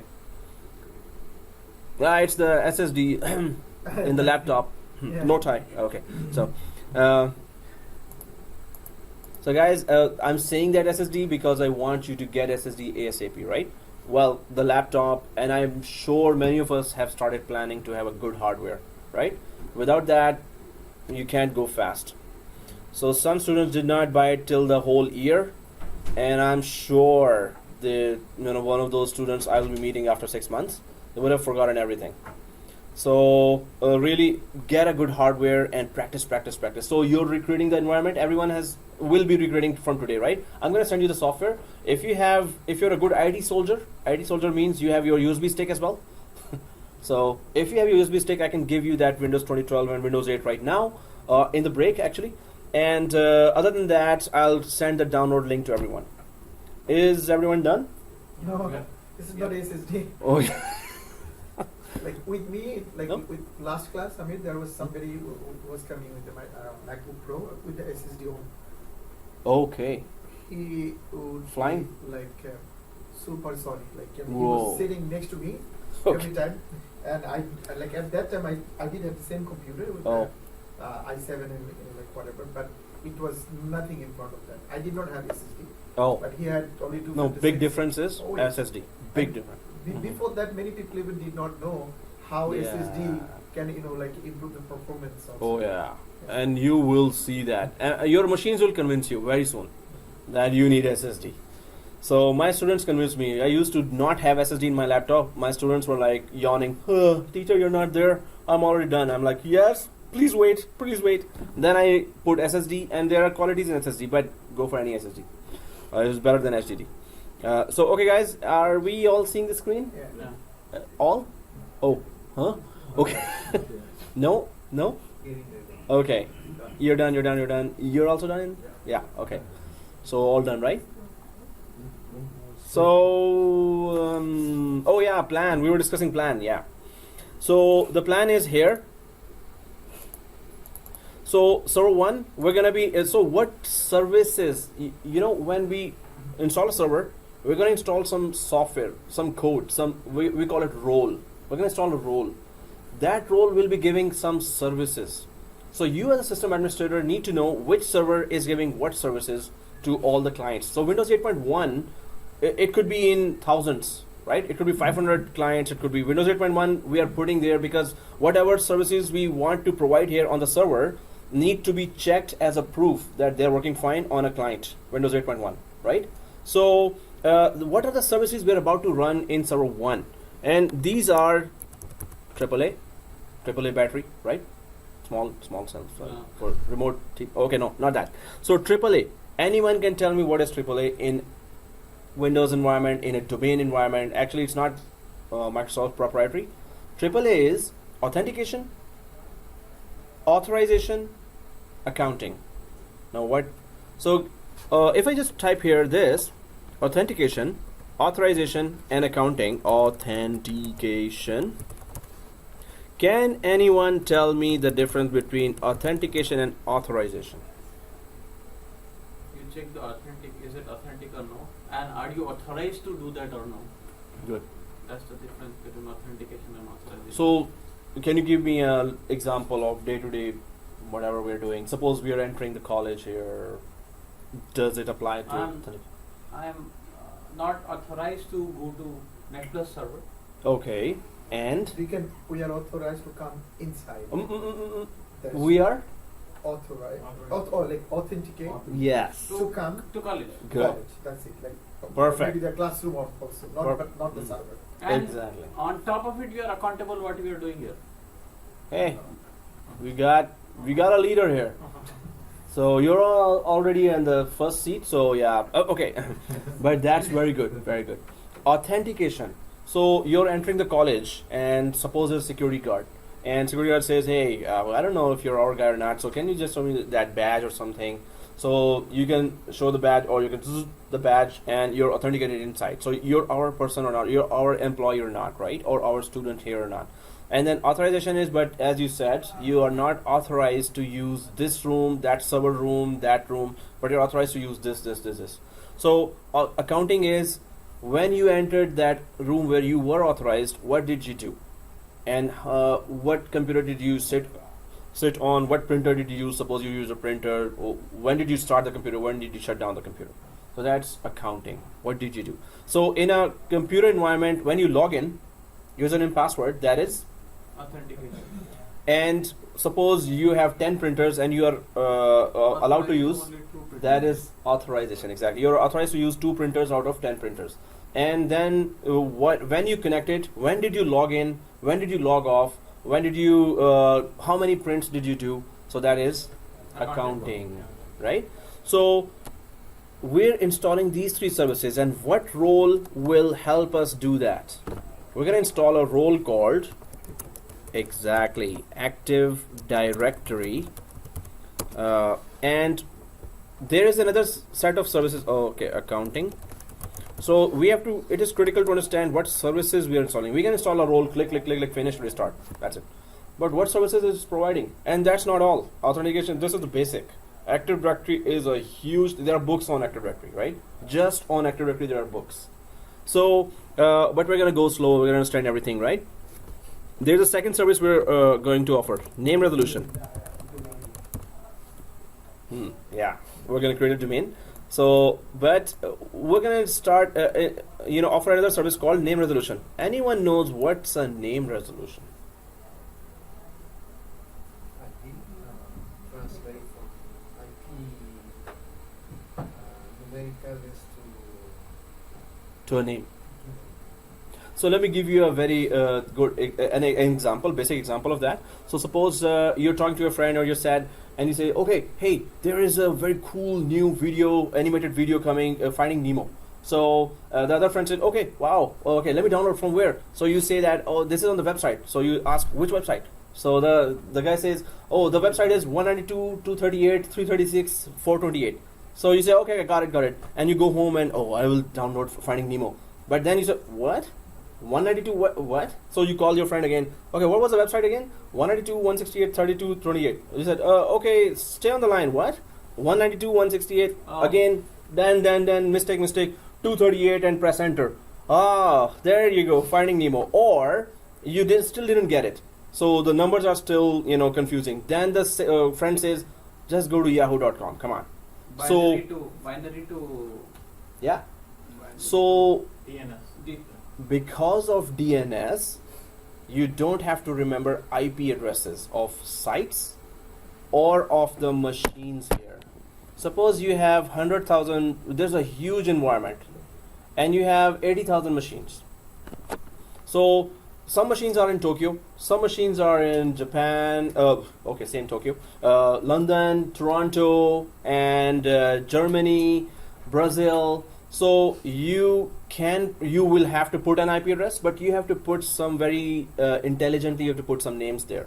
So T10 Tokyo, 10 Tokyo 10th machine. Maybe in Tokyo there are, or Japan there are other countries as well, cities as well, or in Brazil. So BR348, and maybe there's a downtown in Sao Paulo. So DT, so BRDT10. So this is Brazil, and then downtown of Sao Paulo, and then machine number 223. So you will have to give some names to at once reach which regional network you're talking about. Maybe it's in London, England. So ENLO 321. So you will know right away. There's an issue in that machine in London. So what's the name of the machine? Oh, ENLO. Okay, so we're talking about London machine. Okay, good. If you had IP addresses 172.16.28.22, that does not tell you any location. Where is that machine? So if you want to access network assets by name, you must have a DNS server working in the background. Now the definition for DNS, and that's always coming in the interview. Domain server. Yeah, so it resolves host names to IP addresses and IP addresses to host names. It resolves host names or computer names to IP addresses, and it resolves computer names to IP addresses and IP addresses to computer names. binary to alphabets, right? Binary to alphabets is another way to say it. Exactly. But the main thing is we cannot remember IP addresses. We cannot remember numbers for everything. We have to give them alphabets. We're humans, right? So robots can do that, which in future they're gonna rule us. Oh, I've seen too many movies, I think. So no, they're not gonna rule us. So anyway, the main thing is DNS. So if the whole planets, the question to you now is, if the whole planet's DNS go down, can we access yahoo.com, cnn.com, google.com? Yes, we can, but we need to know the binary of that The names. IP address. Yeah. But So it's we can also easily say it an IP address Yes, IP address. or a binary, yeah, if you prefer Yeah, to say IP binary. address, yes. So okay. So if the DNS servers of the whole planet goes down, we still need to know and remember the IP address of a site. The site is still up, but the name in front of that, which was for our ease, is gone now. So if DNS goes down, the whole Microsoft network goes down. Microsoft network works on name basis. Name based access to a machine is done, and it cannot work on IP based communication. It works only on name based communication. If you take down DNS, and that's a separate role, that's a separate service. Active Directory is separately installed. Actually, they install on the same time as well, but it's an independent separate role. Active Directory, that gives you authentication, security guard outside, right? And inside as well. But name resolution is like the eyes of Microsoft. You close the eyes, you have nothing now, right? If name resolution is not there or DNS is not there, you're in big trouble. Your network is down. That's it. You cannot access anything now, right? But the whole planet is going because of DNS. Because of DNS, we can reach any network asset by name, right? Something.com, something.com, something.com. So name resolution, very important. We're going to go in depth. We're going to try to know that the whole Microsoft empire is, sitting on top of DNS. You take down DNS, you take down everything, right? So when the authentication authorization comes with it, it's so important that Microsoft offers, hey, do you want to install DNS as well? Because I'm not going to work without that. So you're going to say, click, yes, go ahead, I need DNS, so please configure some portion of the DNS. It's going to automatically configure for us, and the rest of the portion we're going to configure ourselves, but we're going to understand DNS. What are the portions of DNS? Why do we create that? We're going to try to delete and add something in DNS. So we need to understand the whole thing, right? So the services, server 1 is our main server. Main services are coming from there. One is Active Directory, AAA authentication is coming from there, authentication, authorization, accounting is coming from there, and name resolution is coming from there, right? These are the most basic services that without that, we don't have a Microsoft network. We don't have a domain without that. Yeah. So just for information, I noticed when you want to access some services in the federal government, the Mhm. websites, Mm-hmm. you need to log on to some sites. They give you the option to log on using your bank. Yes, bank information. They're connected in the background. Yeah, or Facebook. Yes, So I guess they're using that to collect. exactly. You're right. You're right. That is called identity management. So they just connect the Facebook government must have contacted Facebook, or banks, especially government must have contacted banks, and they will say that okay, if they are authenticated with you, they can access our sites as well. So then in the background they connect the identity management, that all your users and passwords, you can give a copy of that to us as well, and if they put that user and same password there, we will just let them use our services as well. So that's exactly as you said, authentication, authorization is done that way as well. Exactly. So okay guys, so we get to understand this, but let's just go there. We're going to keep on discussing that. The main thing is how the whole thing is working in the background. If you get that, then next finish is the second most important thing. But just make sure that don't make next finish as the most important thing. Without understanding, it is a waste of time to click. Any third grader kid could do that too, right? Following the YouTube, oh click, oh I'm done, but I don't know what I did. Okay, so yeah, we're not going to do that, right? So we have to understand, and I'm going to quiz you. So yeah.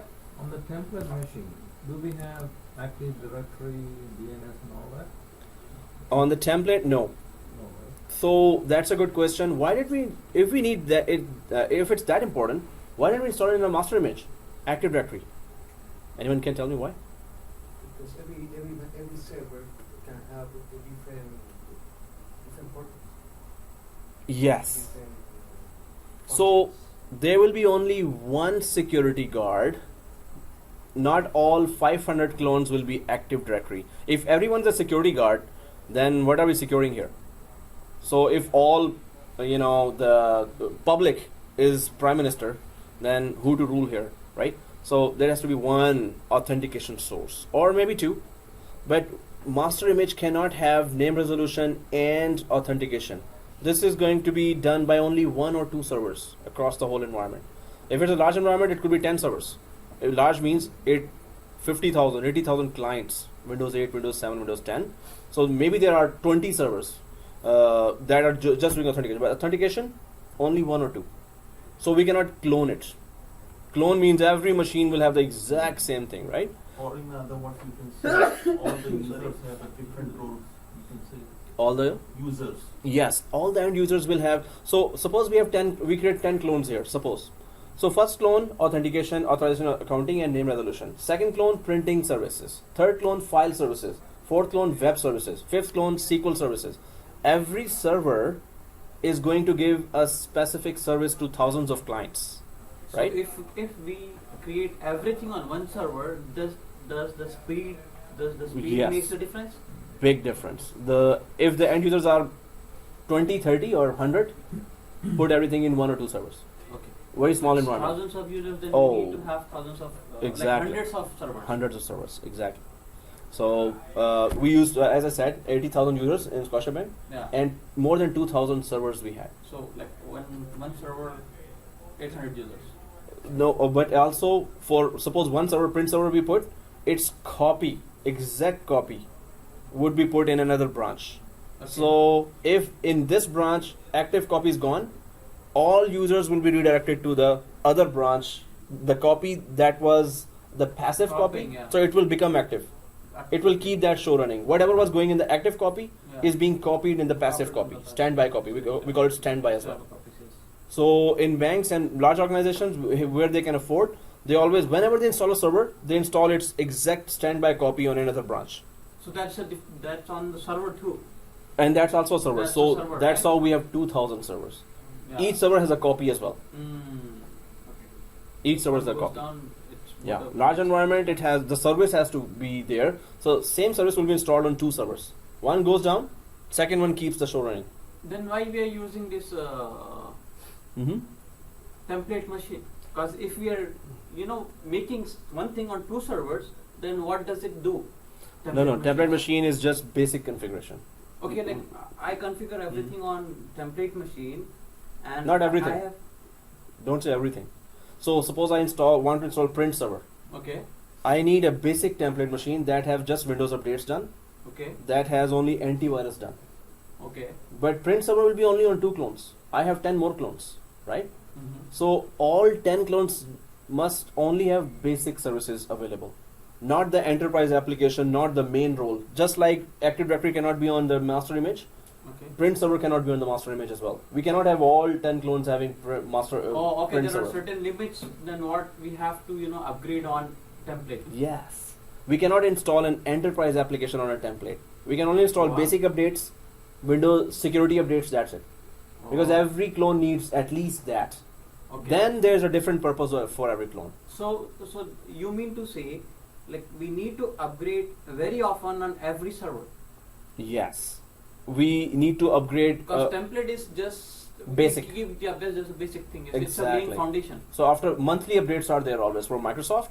Antivirus updates nearly weekly they come, or daily they come sometimes. So we need to upgrade it on Yes. every clone. Yes. So that's why there are separate servers, and that's why there are system administrators who are giving. You will be responsible for Active Directory servers. You will be responsible for antivirus server. You will be responsible for backup server. You will be responsible for printing server, web server. So that's why when you in job openings, Mm-hmm. you need to be a Superman, right? Okay. They give you 20, 30 things. We have this, and you see the list and you say, okay, I don't want this job. But every next job is like that. They need a Superman, right? So, and yeah, they do get it. That's why they put that there, because there are so many who can do that. Multiple skills, right? So you can handle backup. Backup only is done at night. Or print server, whenever there's a problem, then go there. Web server, whenever there's a problem. So it's not like every time you are just working on that one server. So whenever there's a problem, just attend that, solve the problem, go to the second server, attend that, solve the problem. So that's what system administration. That's why 3 or 4 are there, or 5 or 6 are there. If they need Okay. more, they increase. But they handle all those applications. Mm-hmm. First of all, we're creating a clone. Yes. It has server Yes. with basic settings. Basic settings. Then we're gonna install all the roles according to roles. needs, Okay. right? Okay, guys. So welcome. Okay, here, so we're giving these services, but there are many, many more services in the server, and that's what we're learning because the companies will trust you with their huge environment, and you have to prove to them, yes, I can do it. You have to convince them in the interview, yes, I can handle your environment perfectly. So they will drill you down with a lot of questions, and the way you answer will tell them right away, right? They are smart people. They will know right away. So, okay, guys, I think the first clone is done for everyone. Okay, click close. Click close. Let's click close here. And on the left side, do you see a server 1 written here? Yeah. Do we all see the on the left side, server 1? Yeah. Yes? On the left side, here. Left side. You know, this window is always showing server 1, right? So, do you see where's the template machine? That's the other machine. That's other machine. Yes. So, click that other machine and then right click. Do not click server 1. Click the template machine again. Do you see the template machine separately? Yeah. The word template is shown there. So right click only template machine. Don't right click server 1. Right click template machine. Now go to manage again because we're creating a second clone. So we're going through the same process again. Right? We cannot copy server 1. That's a very good question. And I think I was thinking that I should ask that. Maybe That- SID, because of SID. Yes. So guys, server 1 we haven't done anything yet, right? So why don't we right click here and create a clone of a server 1? Why are we again going to template only and creating a clone? It has its own number. SID. number. Because it was shut down with sysprep template. Server 1 was not started and shut down with sysprep. If we create clones out of server 1, SID will be same, and then that machine is useless. It cannot join the network domain. So that's a good question. And let's go directly to template again. Right click. Do we see the template? Do we see manage and clone? So click the clone again. Be careful again. Next. Nothing in this screen. Clone source. So click next again. And which one are we selecting? Full down. Full clone. And click the full clone and then next. Be careful here. Yeah, this time what are we typing? Exactly. So backslash, backspace, backspace, backspace, backspace, backspace, and server 02. But do not change the path. Do not change the path. Server 1 is Active Directory, right? Server 1 will be in future Active Directory. Right now we just named it server 1. We did not do anything else. It looks exactly like the template machine or master image. So server 2. Amir, And we click are- finish, we are right? creating Uh-huh. virtual machines. Okay, we'll finish it by the time. Sorry? No, no. We are creating. Yeah, click finish. Sorry. We are creating virtual machines and servers, right? Mm-hmm. Instead, like, this is just a question. Maybe I'm wrong. It's a silly thing. Mm-hmm. Why they are not creating a server with multiple things physically? You know what I mean? Physically. Yeah, physically I have one server, and on that same server I can make everything, like, Yeah. printers and Yeah.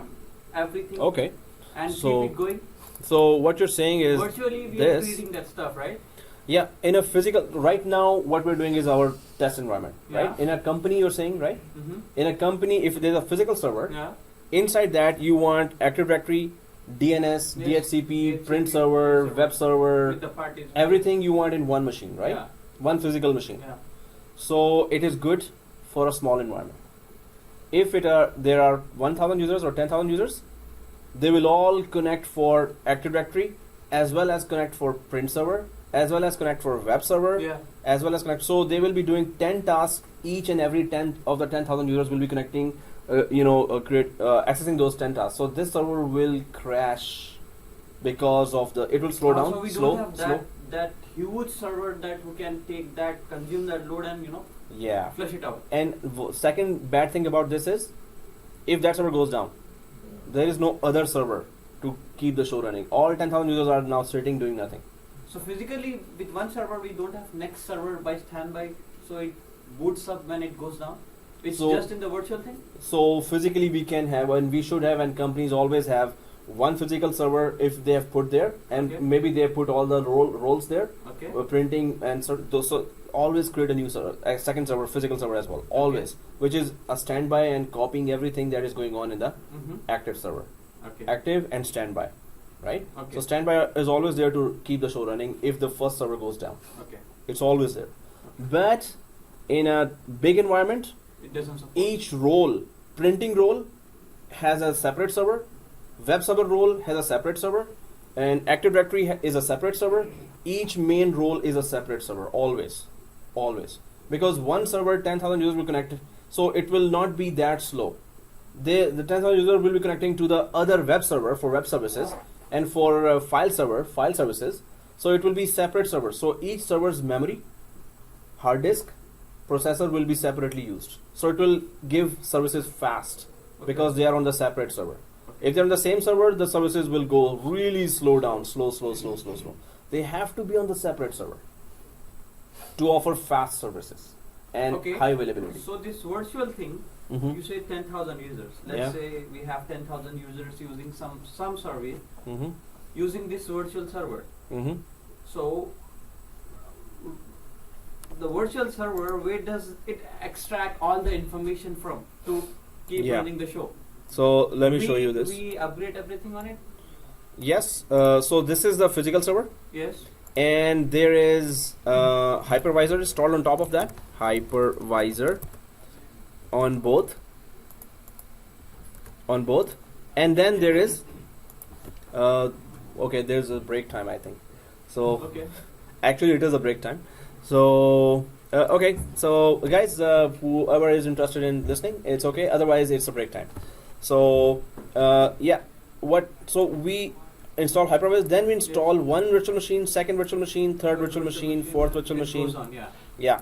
So it's standby copies here with all those 4 machines Okay. as a copy as well. Mm-hmm. So there is that all the service. So end users are connecting to. For file services, this is it. Yeah. For printing services, 500 users or 1,000 users are connecting here. For Active Directory, they are connecting here. So, and for any other service, they are connecting here, right? So, but they all are using, these 4 virtual machines are using this processor. There is only 64 GB RAM, suppose 64 GB RAM here, Mhm. and Xeon processors and hard disk, right? Yeah. So it will start slowing down because this virtual machine needs some RAM from this total 64 GB RAM. This virtual machine also needs some RAM from 64 GB. Okay. This also need. So they will slow down if the users are more Mm-hmm. and if there are only 2 physical servers here. Second thing, when you're talking about update, so there will be Windows updates and antivirus updates being given to them by other independent servers already. Okay. They are being updated by, so as far as the updates is concerned, these virtual machines are getting updated regularly. So that is not a big issue. The main thing is they will slow down if they have to share the same RAM, right, in the physical server. So these are virtual servers where end users are connecting, Mm-hmm. and those virtual servers will keep slowing down if the users are increasing. So 500 users, 1,000 users, 5,000 users, 2,000 users are connecting, it will keep on slowing down. So that's why it is recommended that have another server Mhm. that have the copy of that machine. Now since you asked that question, there are 2 ways we can do that. Active and active passive. What's the difference? Active means it's actively working. Passive means it's just waiting to work. Yeah. So what is active? Both. This is file server here, file server, and this is also a file server, and both are active. This means they are load balancing the traffic. This means if the traffic is less on this server and less on this server, or divided between the 2 servers, then the services will be much faster to be offered, Okay. right?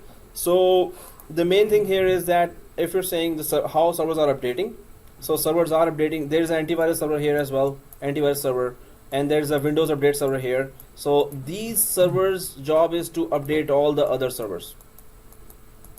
Okay. So antivirus server will update all the antivirus signatures. Windows update servers will be updating On all the other Windows. servers. Yeah. So there are servers to update servers as well, right? Oh, okay. There are different servers to update all the servers. Antivirus server's job is to update all the clients and the servers as well. Okay. So the main thing here is that have more physical machine with more memory and processor, Mm-hmm. and put as many less virtual machines on top of those physical machines. Okay. So the way you plan will make the experience for the end users much better and faster and secure. Okay. So the whole environment nowadays you will see this environment. Very less physical server, a lot of virtual machines on all the physical servers, right?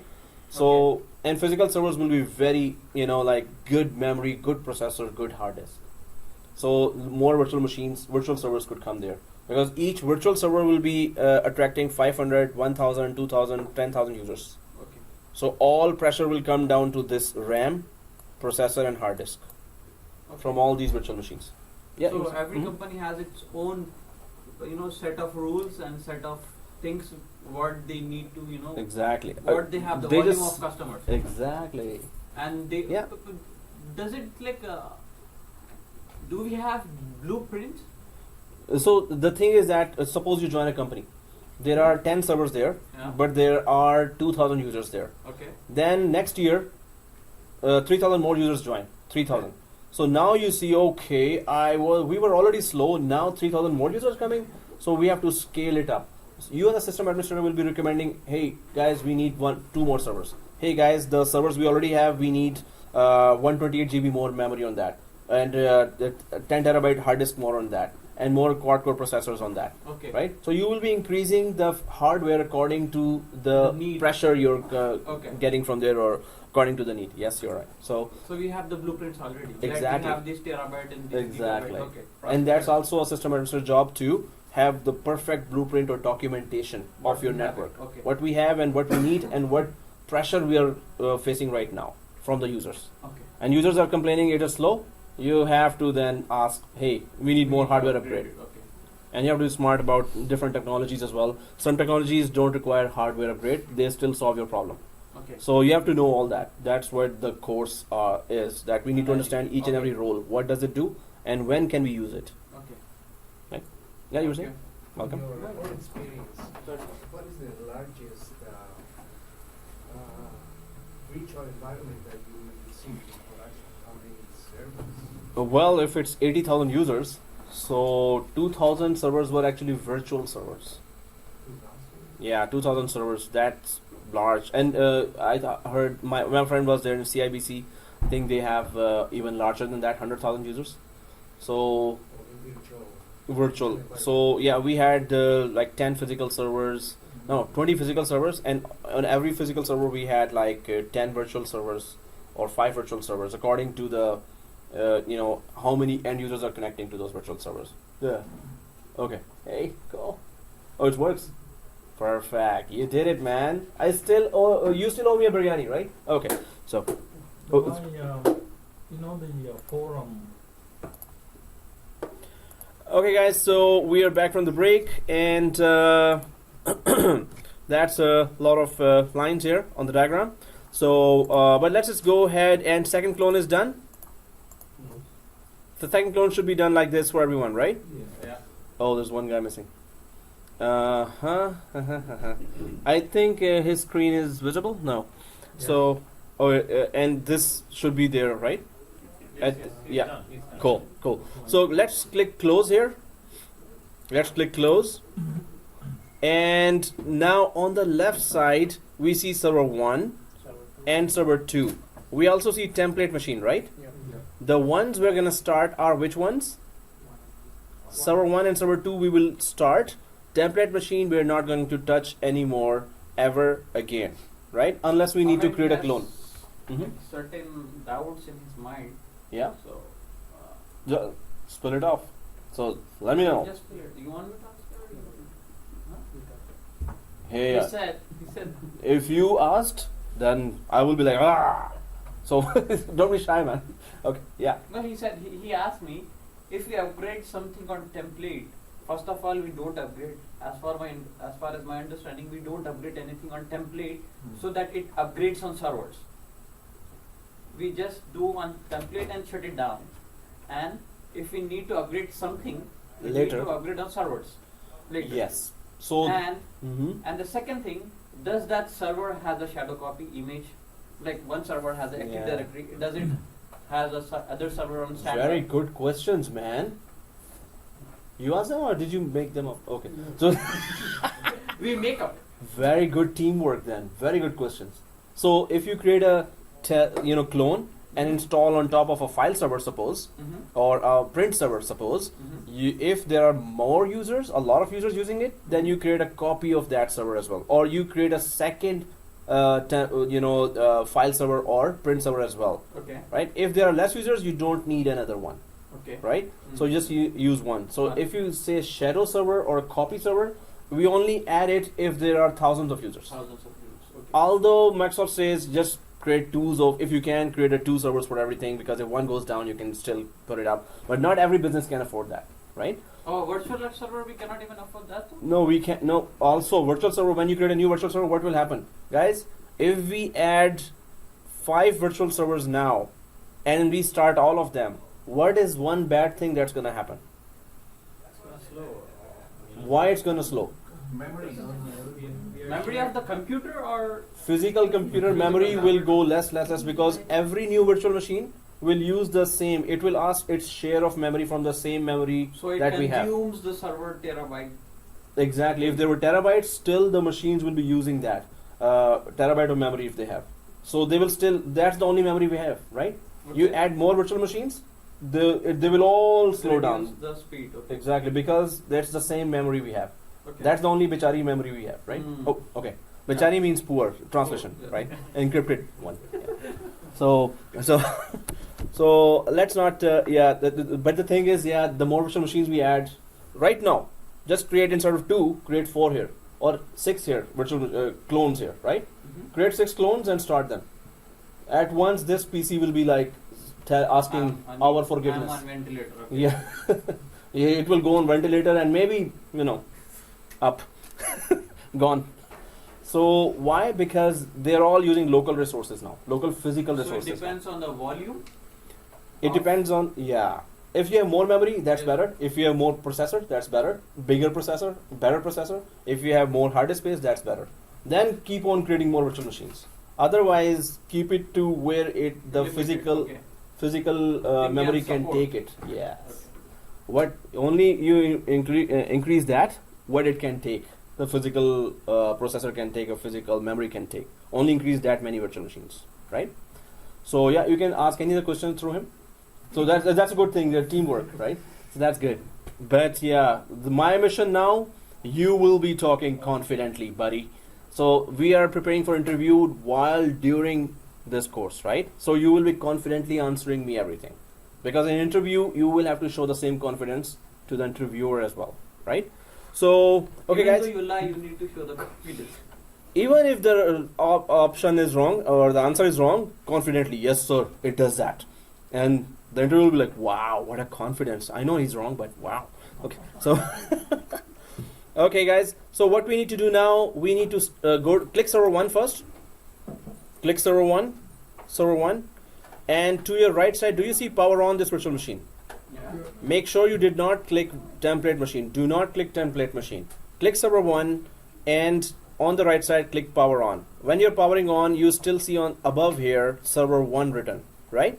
So we have to be very specific. The companies will trust you if you are very sharp and really active. You know what to turn on, what not to turn on, right? So template machine we're not turning on, but server one we're turning on, right? So power on this virtual machine. Click the power on button and it should start now. While server 1 is starting, that's the beauty of the virtualization. We can start simultaneously as many machines as the hardware can take, right? So server 2, click that. Server 2, click that. And on the right side, power on. Right? Did we start both machines? Yeah. you know, I want you to, well, it's too early, but we will be, yeah, any questions? Oh, yeah. Okay, so I want you to think, We can close the Uh-huh. template machine from here because it's Yeah, we can close it. very good idea. Do you see on the top template Yeah. this one? That's a very good idea. Click close only to the template machine, so we don't accidentally start that. And how about this my computer? No, it's okay. Close? If you want, yes. Home? No, home. We need to go home, right? It's okay. So, guys, also I'll be slowly preparing you to do multitasking, but not now, right? Because we might get confused. Multitasking means, maybe even now. But anyway, while two machines are starting, we can. This is our choice. We can keep staring at it, or we can install Windows 8.1 as well. But right now, if there is some change in front of us, we can actually attend to it, right?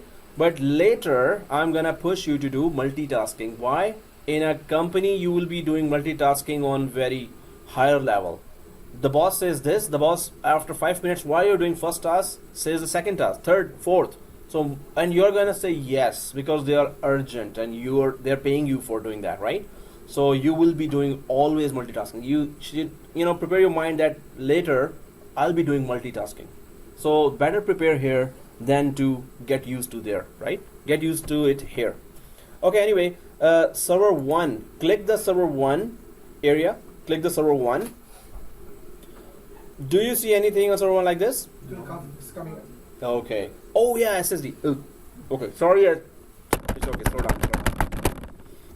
So here, server 1, and we already know that there are two major services we'll be offering from server 1 to the clients. We just have one client machine. We're pretending we have hundreds of client machines, suppose. So server 1 will be offering initially two services. One is AAA, second is DNS? Name resolution. name resolution. So yes, you're right about that too. Role is Active Directory. Service it offers is AAA. Role is DNS. Service it offers is name resolution. So when we install the role, so true or false? Okay, now everyone should be active. True or false? Okay. I did not say the question yet. Yeah. So no. Whatever I've said already, I'm not asking true or false on that. So whenever I say true or false, this means I'm about to ask a question now. Okay. I thought you were asking me the question. 3 or 4 times it happened that you already said true while I was about to ask a question. So, okay, it happens. It's okay. So true or false? I'm about to ask a question. So the question is that DNS, when we install, it offers AAA, and Active Directory, when we install, it offers name resolution. True or false? False. Oh, I gotcha. True. See, False. Again, true or false? I'm gonna do it again, right? okay. But I'm gonna be a little fast because I said it so many times now. It's not fair to be slow and you're gonna get it right away. So, true or false? About to ask a question. DNS will offer AAA and Active Directory will offer name resolution. False. False. Again, true or false? DNS will offer AAA and Active Directory will offer name resolution. False. False. False. False. Vice versa. You did vice versa. Hey, I heard your voice. False. That's how you sound like. Okay, yeah, I heard your voice. So that definitely it's the vice versa. AAA is offered by DNS, right? No. Everyone said. No. I again said wrong. So no, that's just to keep you very active. I'm gonna confuse you actually, and you're gonna stay on the right one, right concept. You're gonna be confidently saying that, right? So DNS offers AAA. No. Okay, sorry. DNS offers name resolution. Yes. Okay, so I was still thinking who will nod to me now. So DNS offers name resolution, but it is actually I'm making that confusion there. But you will be, so we're gonna repeat it so many times that you will know it right away. Interviewer will ask you what is group policy, what is system volume, and you will be like answering like this when I tell you what it is, and I'll be asking you so many times. You will be like, these are the basic concepts which are very important. As soon as interviewer asks, you should be giving a lecture. to the interviewer. Until interviewer says, yeah, okay, I know you know. Please stop. So you should be doing that, right? So, okay, guys, do we see the screen? Yeah. Okay, finally. So next, well, there is nothing here. Country, region, language, setting, it's okay. Nothing to change here, guys. Do you see that? Okay, everyone sees that. So next, and shall we accept the license agreement? I think we have no choice. So I accept. Click I accept. And what password are we putting here? ABC, capital ABC. Small ABC. Exactly. Small ABC, capital ABC, shift 1, 2, 3. So keep pressing shift 1, 2, 3 will be the characters, the special characters, right? So small ABC, capital ABC, keep pressing shift 1, 2, 3, which is looking like this. Small ABC, capital ABC, shift 1, 2, 3, right? So again, small ABC, capital ABC, shift 1, 2, 3. Oops. Yeah. And it looks like this. Yeah, we're good. So if you have put it 2 times, click finish. Click finish. And now we know what to do, right? Just go to the 3 buttons, 3 white buttons. We're going to be repeating these things so many times that it's going to be our, with eyes closed, we're going to be configuring our network, right? So, well, okay, don't try that. Eyes closed. So, send all control delete. And now we have administrator. So, again, now we know the password because we just gave it. So, small ABC, capital ABC, shift 1, 2, 3. And log in. So, guys, let's just concentrate on one machine first. We started 2 machines, server 1, 2, but let's concentrate on server 1 for now. There are 3 major tasks we need to do to get our lab up and running perfectly. So, I'm just going to click and log in now, right? So, click login. The 3 major tasks are these. So, as Are you recording? Oh. Yeah, if the numbers are moving, yeah, we're good. All right, thank you. Yeah, so guys, did I give information about the IP address? Quickly tell me what is the purpose of IP address? Machines Just give a name to IP. Machines, Machine mathematical ID, or machine binary ID, Binary. right? Identification, we can reach. Can we change the IP address anytime we want? Yes. There are 2 types of IP addresses, static and dynamic. Yes. What is the difference? Automatic and let's say Dynamic is all. Exactly. Dynamic and static, 2 types of IP addresses are there. We're going to be repeating that again and again, right?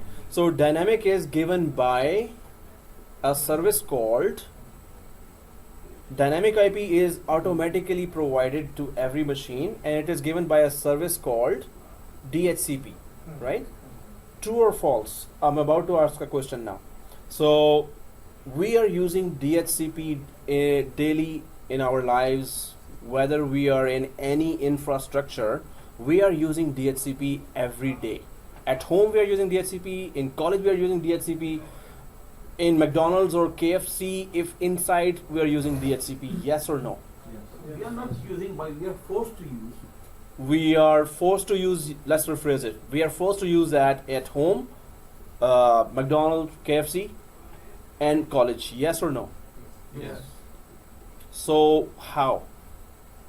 Tell me how. Through IP addresses, right? They are We enter- keeping the track of we don't enter. through IP addresses. So through average. So I enter McDonald's, See, and how am I using DHCP? I entered McDonald's now. when you just walk into McDonald's, they say free Wi-Fi, right? You get connected to it, Exactly. and you accept. I accept. In that agreement, it says maybe the DHCP thing. Yeah. So your cell phone gets automatic Wi-Fi connection, right? This is DHCP giving you an IP Through first. that, If you don't get an IP, you cannot get a Wi-Fi connection. You have to get an IP first. and there are certain limits to that, I believe. Yep, the limits are there, but DHCP we're using every day. We're forced to use DHCP wherever we're going. We need an IP to connect to internet, right? So DHCP is there all the time. What is static? Yeah, you were saying? Oh, go ahead. Okay, what is the significance of a static IP? DHCP we get automatically. What is a static IP? We assign it. Use our own. We assign it. Okay. Static IP is used where? Do we use it daily? Static IP, first of all. No. No. Okay. we use it for intranet, like if it is within the company. Like within the company especially. So in a IT infrastructure, we use static IP for all critical network assets. Critical. So all servers, we are installing servers here. All servers are critical. Printers are critical. Whatever network asset there are thousands of users connecting or hundreds of users connecting, that is critical, right? Because why is it critical? If that goes down, thousands of users are affected right away. If that goes down. If you put a DHCP IP to a server, we assigned it as a critical. Critical machines cannot be assigned dynamic IP. They must be assigned static IP. Why? If DHCP goes down, all machines that got IP from DHCP will be disconnected. Okay. Right? If it had static IP, we gave it ourselves. So if DHCP goes down now, has nothing to do with that. End users, thousands of them will be still connected to that server, right? So whichever network device, server or any or switch through it, so whichever you can give IP, you have to give it static IP if hundreds of users are connecting to that one resource, right? So static IP we don't use daily, dynamic IP we use daily. Second thing, Static IP, Yeah. sorry. Mhm. Static IP, the users can be connected with each other, even the server is not in use. so suppose DHCP is not in use, you're right, there is another type called APIPA, APIPA, automatic private IP addressing. It starts with 169. 192. No, it starts with 169. 160. 169. 169.254 is APIPA or automatic private addresses, Okay. right? So if you're disconnected from DHCP, the client machines still give themselves that IP address 169.254. If you ever see an IP of a machine 169 starting with 169, you're disconnected from your main network. This means What does it mean? Main network means. the Server. network that IP coming from DHCP, Okay. and you cannot access your Active Directory, you cannot access your file server, you cannot access your print server. The whole Okay. thing is inaccessible now Okay. because DHCP, the switch that is connecting to you to DHCP, maybe that is down. Okay. Maybe the DHCP itself is down. Okay. So it could be any network problem. If you see a 169 address, you're disconnected. You cannot have network services available. But if a group of machines, 200 machines were connecting to one switch, that switch goes down. Now they all have 169, 169.254 something something, 169.254 something something. So they can connect to each other because the range is same, but they can connect to the network services like Here- file server, Here is the authentic. group which is helping them to connect each other. Yeah. So it is just work group that they are then joined. So why we are connected to keep the work going, but we are not in the connection with the network? so Microsoft thought that if those which are disconnected can still try to Work with each other. work with each other at least. You want to share a file from here to there only. Okay. But we cannot While part of the network. yeah, while somebody's troubleshooting that switch, what Okay. went wrong with the switch, right? Okay. Okay, guys. So dynamic IP, static IP. Static IP we give ourselves. Dynamic IP is given to us, right? And static IP is available for critical machines. Dynamic IP is available for all regular machines, client machines, and user machines, right? So there are three IP ranges that we can use free, and there are the rest of the IP ranges we have to pay monthly.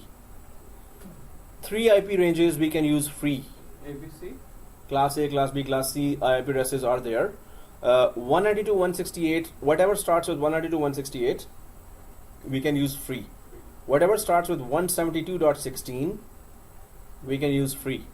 Whatever starts with 10.00, we can use free. These are the three ranges that we can use free, right? All other IP addresses you want to use, suppose it starts with 11 dot something dot something, or 12 dot something dot something, 13 dot something, you have to pay for that monthly, right? So three private ranges. These are called private ranges. This is a brief introduction, right?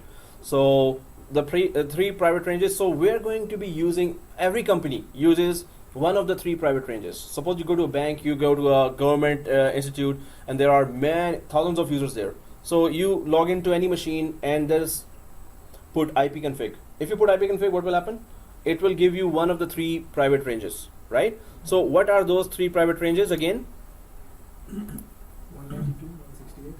Yeah, so one private range is that you can use without paying anyone in your private network. 192.168x.x, so anything here. And then second is 172.16.x.x, and the third one is 10.x.x.x. ABC, we are coming from down. Yeah, I'll just kept on. So at our home PCs or desktops, if you ipconfig there, if you run the command ipconfig, either most probably you will find 192.168 starting range at your home, right? It will be 192.168. So these are all private ranges.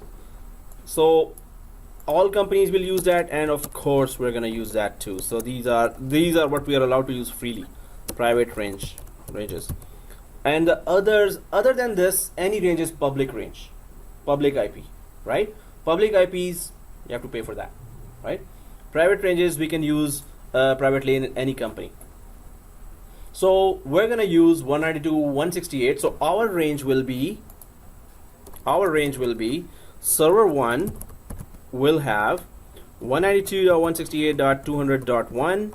Our subnet mask will be 255.255.255.0, and our fake gateway will be 200.50. We don't have a gateway device from where our data is leaving our network and coming to our network.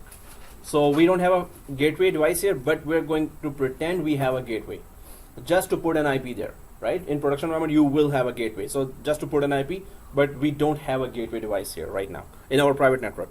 And the preferred DNS, 192.168.200.1. That's what we're going to talk about. So now this is the IP setting of server 1. And we're going to have an IP setting for server 2 as well, which is, IP will be different. yes, server 2, name of the computer will be different and IP will be different, exactly.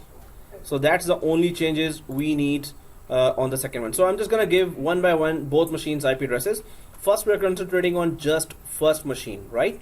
Server 1 is the name of the computer. IP address will be these, and this is how we reach that computer if we give it correct IP address, right?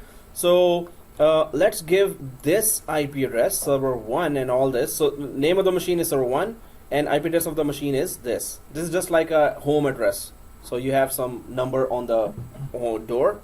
So this is just like there's a number of the machine we need to give, and then which network it belongs to, and how big is the network to which it belongs to, and what's the preferred DNS. We're going to talk about that in detail as well. So these are the two. Using that to connect the first computer. Yes, exactly. We're using that to connect to the first computer. Exactly. So let's just go there. So now if I put here, server 1 will have this, server 2 will have this. So diagram shows us better, right? Okay. So server 1 will have this IP address, server 2 will have this IP address, and server 3, no, it's not server 3, it's client. Windows client machine. We're not giving it static IP. It's a client machine. Yeah, it's a client machine, DHCP. So our first server 1 will be offering the third service now. The role name is DHCP. The service name is IP management. Automatic IP address management. So DHCP is the role we're going to install. That's the third service server 1 will be giving us. Template machine? No. Oh, I didn't have space here, so okay, let me just drag it inside. Okay. Now, yeah, you guys have to be a little up. Yeah, okay. So accounting and those are now complaining, hey, we don't have space here, buddy. Okay, so DHCP, automatic IP management.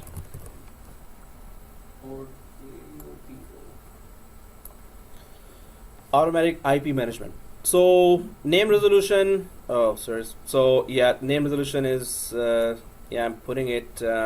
Okay, can I take it out? Yeah, of course. Okay. No, I was if just, it's okay, just kidding. No. No, I'm just taunting as well. So okay, guys, here, and this name resolution was DNS actually. So I'm just putting it now, and this is a very primitive application I'm using.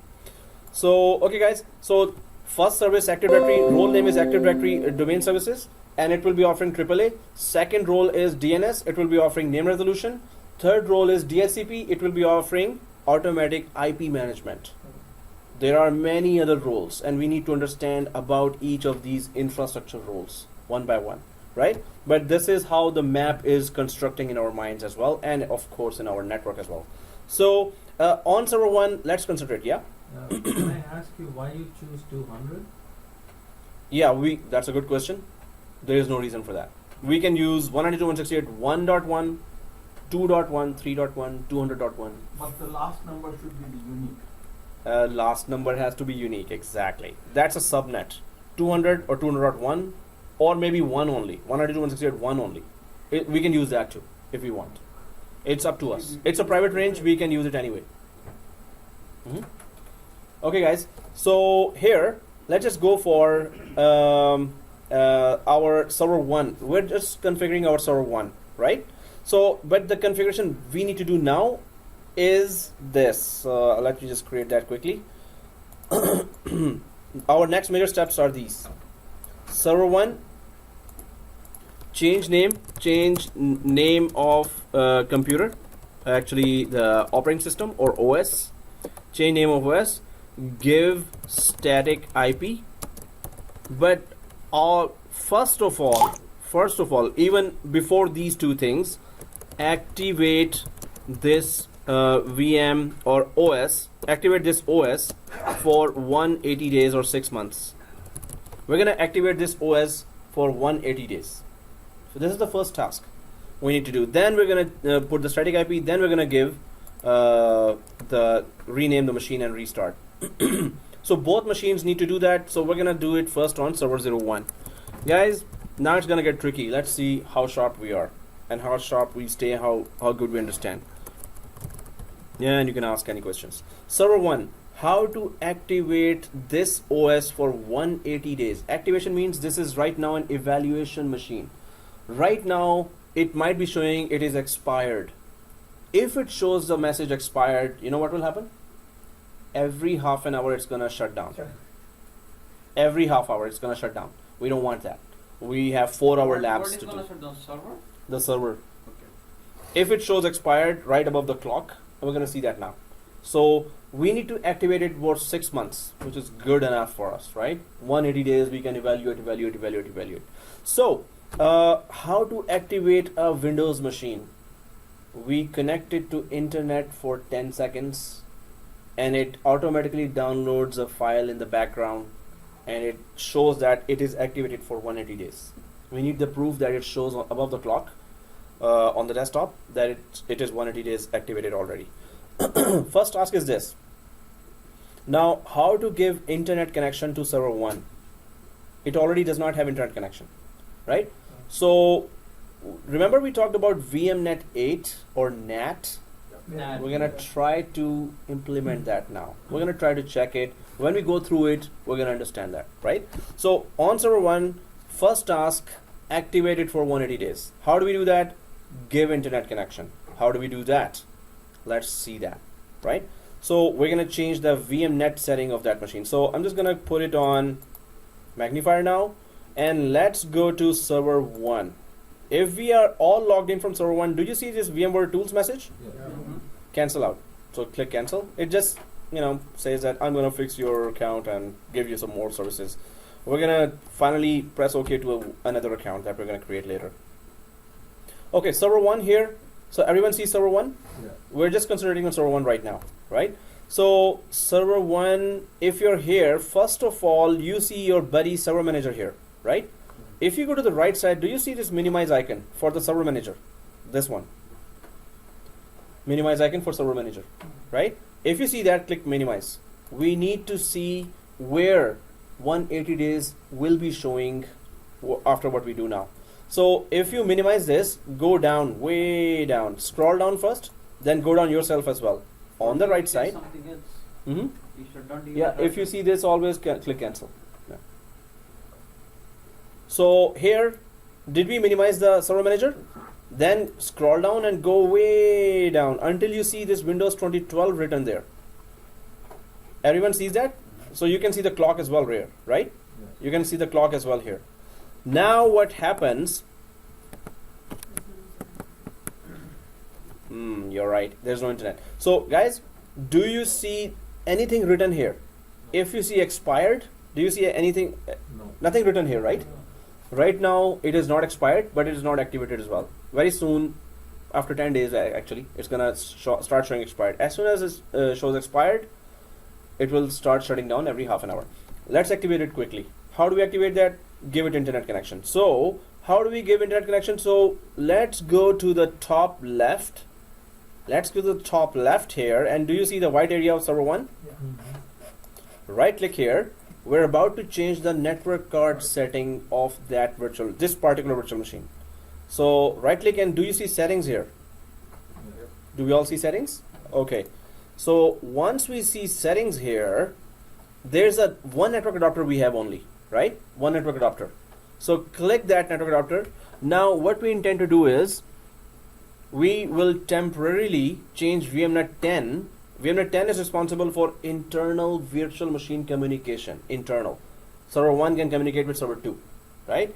But we will temporarily change it to VMnet 8. What will that give us? We will temporarily change this VMnet 10 So to it VMnet 8, overlaps this actually one. with the template machine. Overlaps? Yeah, because we did that.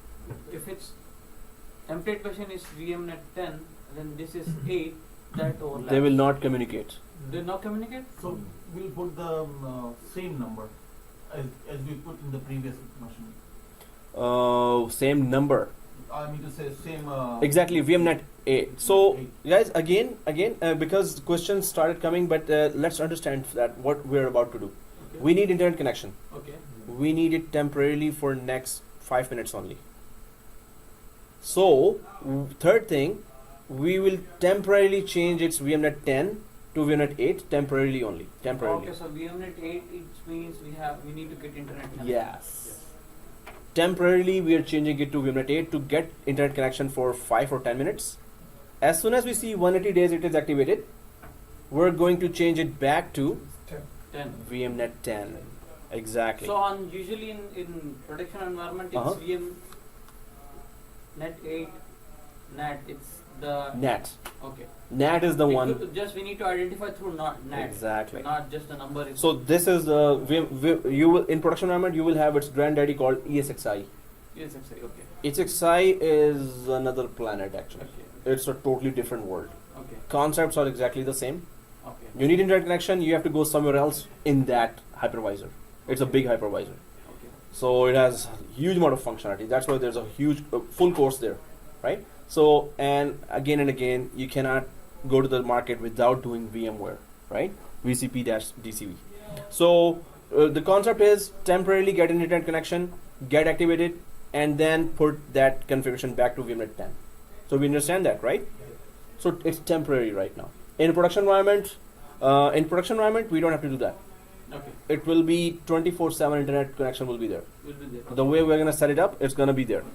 Here we Okay, only but need if it. we need to troubleshoot it from here, we can figure it out. Yes, exactly. If we can figure out here, the concept will be better to troubleshoot in bigger environments. Yeah.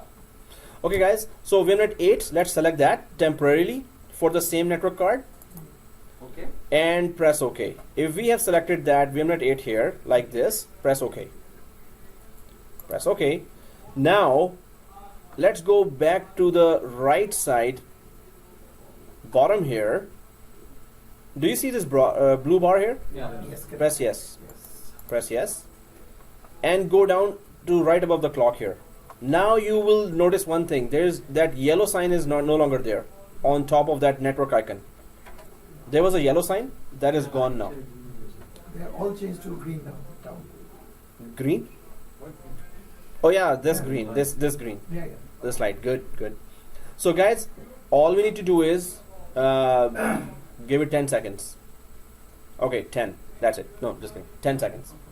1001, 1002, 1003, 1004, 1005.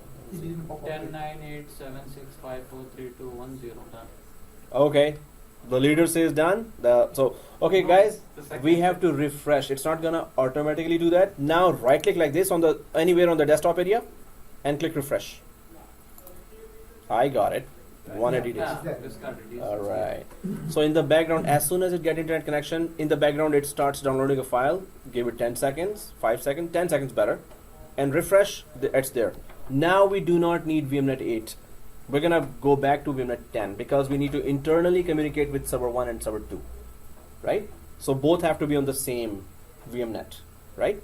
So temporarily we did that. Let's go back. If you see 180 days, if you don't see that, then keep it. Then don't change VMnet 8 to VMnet 10. Everyone sees that? Yeah.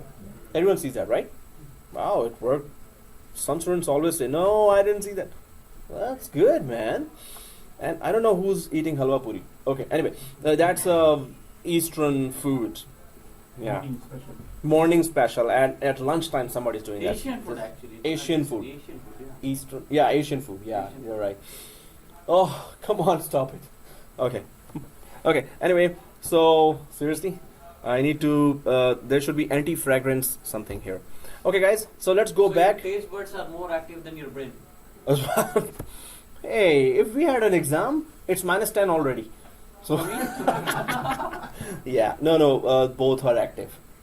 Come on, man. Oh, that was a compliment. Okay, I didn't know that. Sorry. Yeah, thank you very much in that case. So, server 1. So, settings. What are we doing now? We're putting it back to VMnet 10. If we know how to do that, go ahead and do that, right? So settings, click network adapter, and change it back to VMnet 10. Now it will no longer have internet, but it will be able to communicate with the server 2, right? So we understand each change, what is the result of that. We need to understand that, right? What changes are we making and why we are making those changes, right? If we understand that, okay, press OK. Yeah, I should have had the breakfast today. So press OK here. VMnet 10, make sure it is VMnet 10 and press OK. Make sure it's VMnet 10 and press OK.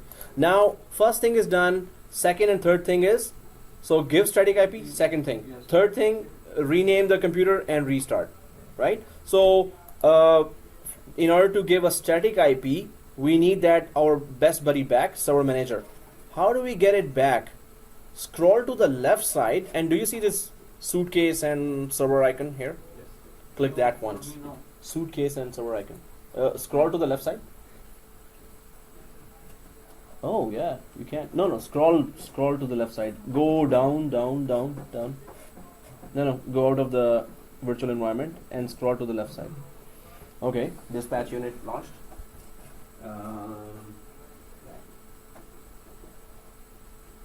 Yeah.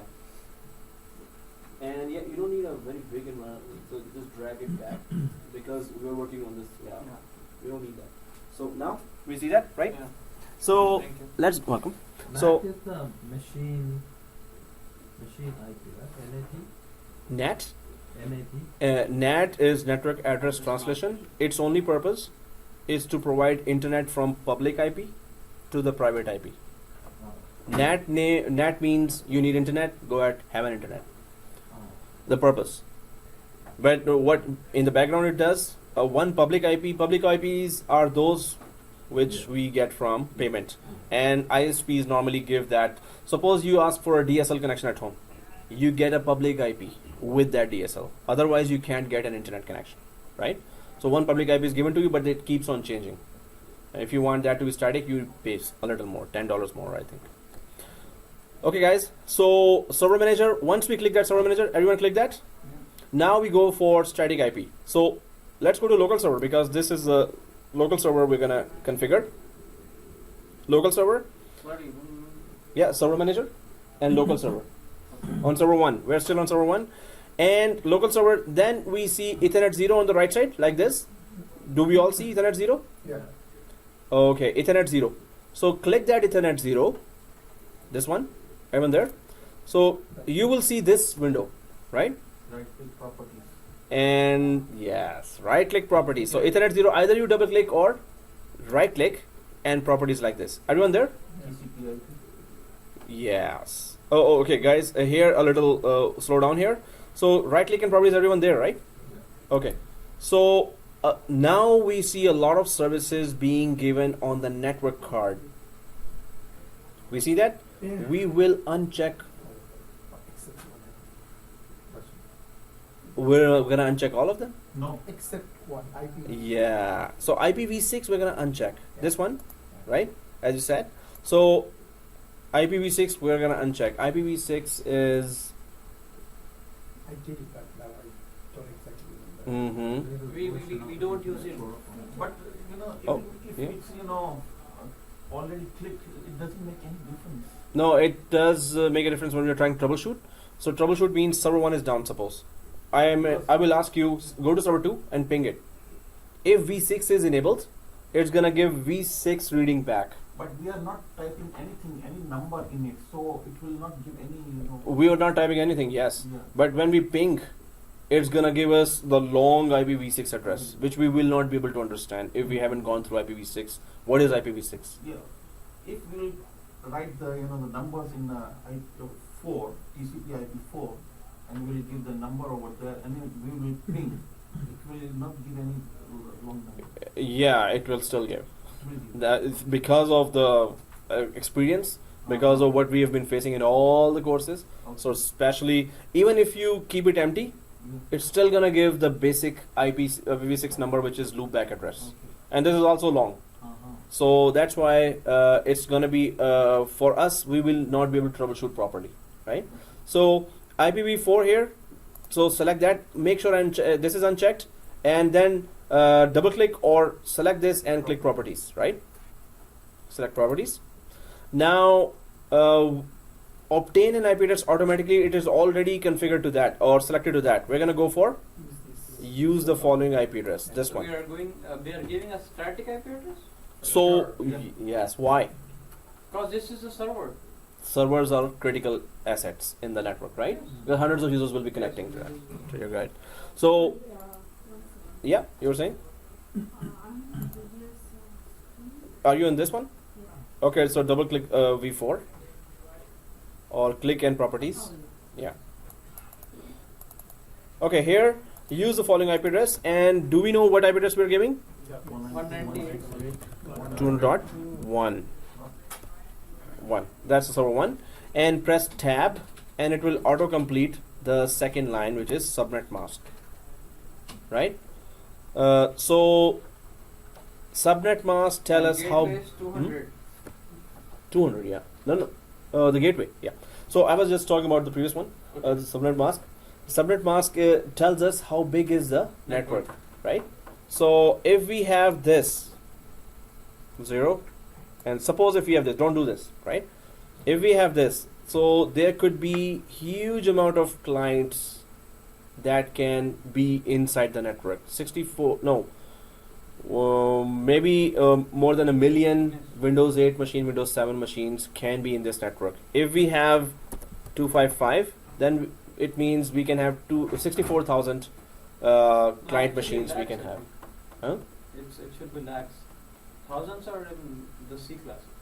No, if we have 0 here, Yeah. then we have in, okay, lakh is a term that some people, People don't know. Do not Okay, understand. 100,000. yeah. So it goes to more than that, right? But this goes for class B, 255, 255, 00. Class B. Class B is 64,000 maximum. I'm going for maximum here.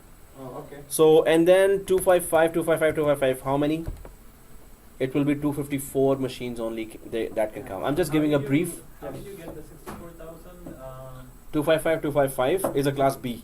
So this means the client machines, 00 is always representing client machines, Okay. 00. So they, when you go to the maximum 254 by 254, so if you multiply that, it will be that answer, 64,000, 64 or 65,000. So anyway, this is just a brief. We're going to be talking about that as well. But we're going for the fake gateway now. I'm just giving it again and again. We don't have a device that from where our network, our data leaves and comes back from our network and leaves our network. So there is no gateway device we have. We're just putting that IP address because you will find it in the production environment companies that there will be a gateway. Okay, the final IP is the preferred DNS. That's very, very important. We know that DNS is the eyes of Microsoft. If you don't have DNS or proper DNS is not there, Microsoft will not work. The network will not work. So network not work. Okay. Anyway, 192.168.200.1. Okay. So we're going to, so it says here preferred DNS. What does that mean? Preferred DNS. What do you mean?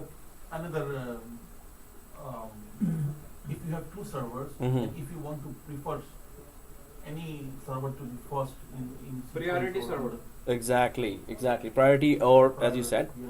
So preferred DNS is there. Preferred DNS means which DNS you prefer to connect to, right? Okay. So if we have suppose 10,000 machines, Windows 8, their DNS server will be 200.1. All of those machines will have just this one 200.1 address in their preferred DNS area, right? If we had 10,000 machines, they will all have one or two preferred DNS servers, right? One preferred DNS and one alternate DNS server. So this means that if they want to access any other machine by name or any other server by name, their DNS entry has to be correct. This IP has to be correct. Their request will go to this IP because the DNS role will be installed on this IP, right? This IP is this server 1, right? We plan to install DNS on this server. So we are already putting the IP address here that all our networks preferred DNS will be 200.1 because we plan in near future to install DNS on that server, right? But I'll ask you a question when we are on server 2, and I'm gonna quiz you If with this concept. Alternate server means if this preferred server goes down, it jumps into the alternate server. Or this is one thing. Yes, you're right. Second thing is load balancing. Also, it's okay. Alternate. So if there is a lot of name resolution traffic. But the alternate Mhm. server, it doesn't jump automatically. No, if there's a lot of load balancing automatically starts if you have two DNS servers, right? And you put in their alternate DNS server the other's IP, then the traffic is regulated automatically. If there's a lot of name resolution requests coming to server 1, then when it is full, I can't take any more, just give it to the second one, then next name resolution traffic is redirected to server 2, right?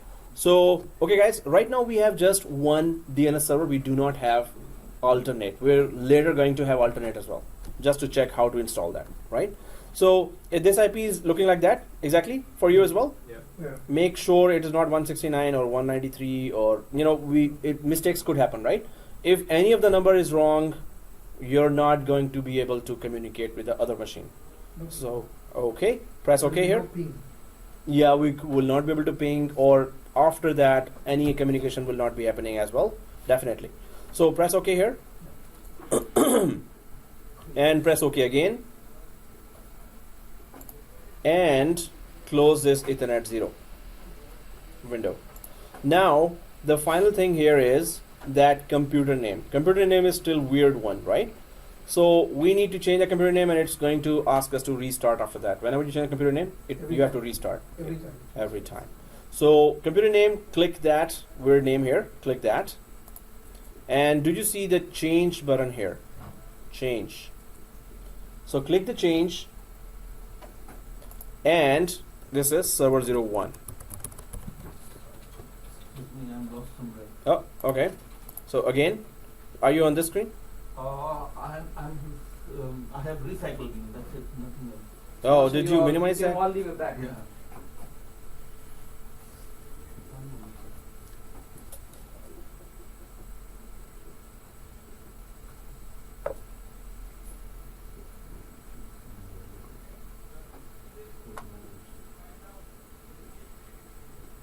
Hey, why is it taking that much time? Our local dispatch, come on, man. It's all leave it. We came all leave it back. No, so server manager, start that Okay. and click local server. Server manager, the suitcase, this one, check the bottom, suitcase, icon. Here, computer name. Yeah. Change the name. Yeah, here. All right. You just minimize it. I minimize. Okay, it does that's minimize it. good. Hey, our local dispatch rules. If you need federal dispatch, let me know. Otherwise, thank you. But the good thing is those local dispatches, I call them, you're helping, but your troubleshooting skills are getting better and better. If you help others, it's for your own benefit as well. Other is getting benefit. So your troubleshooting skill will be sharper. And market needs troubleshooters. They will have already, environment is made up. They will not be creating like this. Majority of the time you will have a ready-made environment. Now can you troubleshoot? If you know what's going in the background, you will be able to troubleshoot, right? Okay guys, so that's very good that we help each other and take each other ahead. So computer name here, click that and click change. Click change and server 01. Server 01. If you have put that, press OK and it's gonna ask you restart to restart, right? Why can't we say member of domain? We can join to a domain right now. Because there is no domain. There is no DNS. There no That's the reason. No. Well, DNS is not there, but There is no active directory. there is no domain as well, or Active Directory is not there as well. Okay. Oh, there is nothing to join right So now. if we have Active Directory, we would have go with Yes. member of domain. Yeah, then we click domain, and if there is a domain, and we're gonna create a domain. Okay, we're gonna create Right. it. Okay. So okay, server 01 here, Okay. and press OK. Everyone there? So press when you put the correct name here, and exactly press OK. It's gonna ask for restart. And it should show you this one. You must restart your computer. Press OK again and click close. Once you click close, what happens? This happens. Do you see this? Go ahead, restart now. While this is restarting, we don't have to wait for that. Let's go for server 2. Exact same task, but we're gonna do it together, right? Server 2 is on this screen. Settings. We don't have to do anything here, right? Settings. Everyone server 2, right? No, because What happened? no mouse is locked. Oh, Control Alt. Come to tab. Control Alt. Alt. That just 2 buttons. Control Alt. Same time. The mouse should come out of that Yeah. virtual Same screen. password, right? Exactly, same password. So settings. Now click inside. Click next. And then I accept the license. Same password. Wherever it asks for password, it's the same password. But in production environment, of course, you will have to remember 15 or 20 different very difficult passwords. So try to put them in the safe place, or if your memory is very good, or the best places. 2 places are very good. One is Facebook, second is Twitter, right? Oh, just kidding. Okay. So yeah. So, huh? It will be open for everyone. Yeah, so at least everyone will be able to remind us, hey, if you forgot, let me know. Let all 100 of us know. So we also know your password. So, okay, that's a bad idea. Just a kidding joke. Don't take it. Don't follow that. Okay, guys. So click finish. And server 2. Now we know how to log in. We're doing it for the 5th time now. So send Control or delete. So first thing, we need to activate the machine. Now we know. Yeah, cancel. So activate the machine. We're going to temporarily change VMnet 10 to VMnet 8. To get internet, wait for 10 seconds, refresh our desktop until 180 days shows on top of the clock, right? So if the VMware tools, this message comes, just cancel out. This message comes. If it comes, cancel out. Cancel.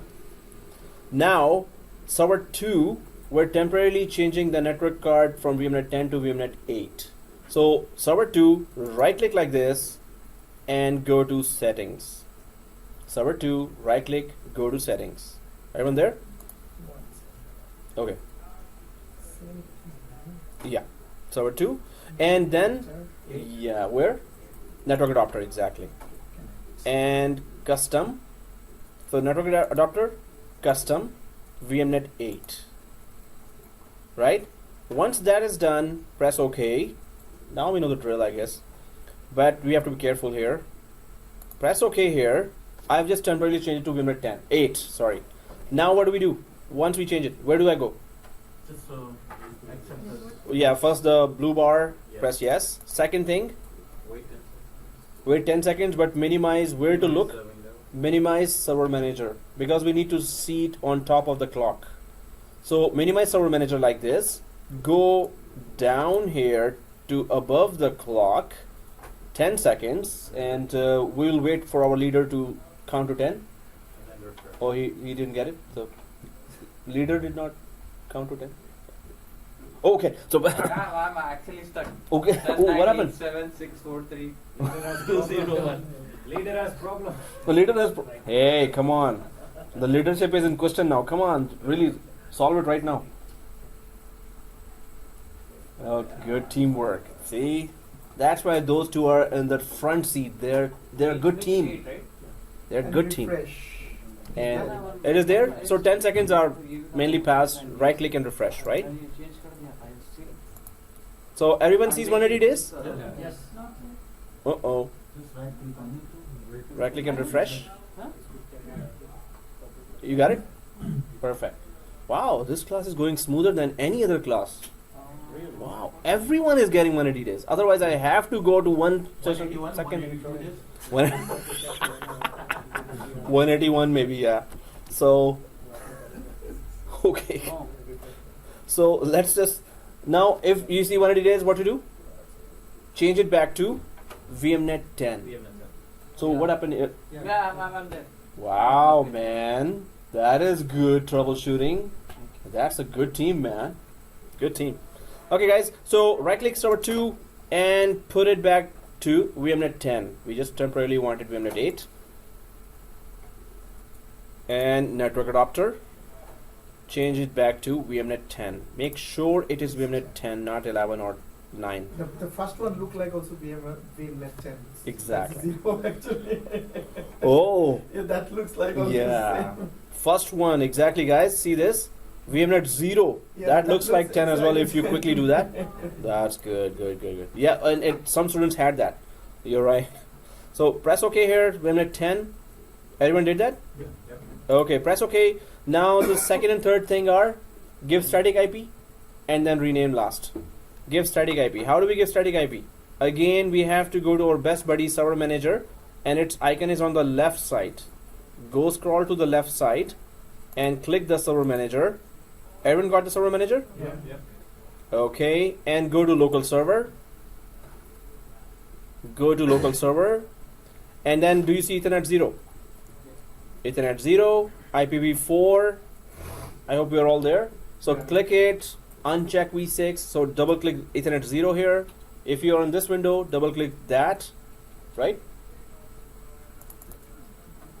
You're okay, right? Oh, you're way ahead of us. You're okay, okay. Good. So, properties here. I'm here. And uncheck v6. Don't forget to uncheck v6. When we're troubleshooting, we need v4 address back. So double click v4. I think we know the drill now. So I think everyone is ahead of me. So double click v4 and use the following IP address. So guys, a question is coming. Quiz is coming now. So the second IP address is 192.168.200.2. Exactly. Press tab to 2555, it will automatically come, which is okay. Default gateway is 192.168.200.50. Yes. Tab 50. Now preferred DNS is 192.168.200.2, right? One. One. No, this should be 2. One. Because One. not. It's one. Okay. One. Uh-oh, did I smile? Oh, I gave it away already. The second one should be 2. Okay, so first one, I gave 1 on the top and I gave 1 on the bottom. So 2, I gave 2 on the top. Why not 2 on the bottom? We don't know. Because our preferred server is 1. So you're saying that, do everyone agree to that? Yeah. Why they're saying that it should be 1? Why not 2? No, our DNS server, we have Because one our DNS DNS server is server assigned server for is one, right? 192.168.200.1. So we have to We use plan- We have to still go with that pace on 1. Because we already says that it's a preferred DNS server. So We already assigned that server yeah. basically. But what is the correct way to say it? We have only one DNS server, and the DNS server IP is 192.168.200.1. So that's why we have to use That's a this. preferred server. Exactly. So we plan to install DNS on 1. 1. That's why all 10,000 machines or all other servers will always have 1. Okay, so that's good. Okay, we were already there. Okay, so that's very good. Make sure it is not 168 or on the start and 193 or 167. I keep giving always 198. Okay. I will start with 198 and then it will be Okay. I Okay. remember that.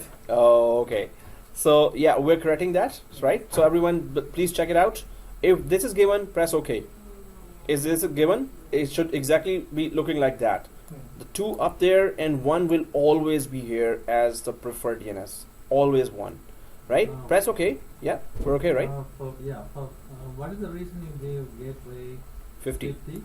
So we're pretending there's a gateway. Gateway device helps our data leave from our local network to internet, and from internet it comes through the gateway to our network. Right.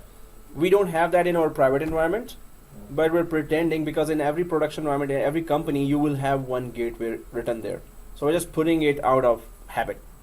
And that gateway is router, right? It's always a router. Exactly.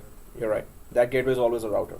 Okay. Okay, guys. So here we're just pretending we have a gateway. We don't have a gateway. That's why I was saying fake gateway, right? So press OK here. And press OK here if you have unchecked V6. That's good. Press OK here and click close. Also close this window, Ethernet 0 showing, right?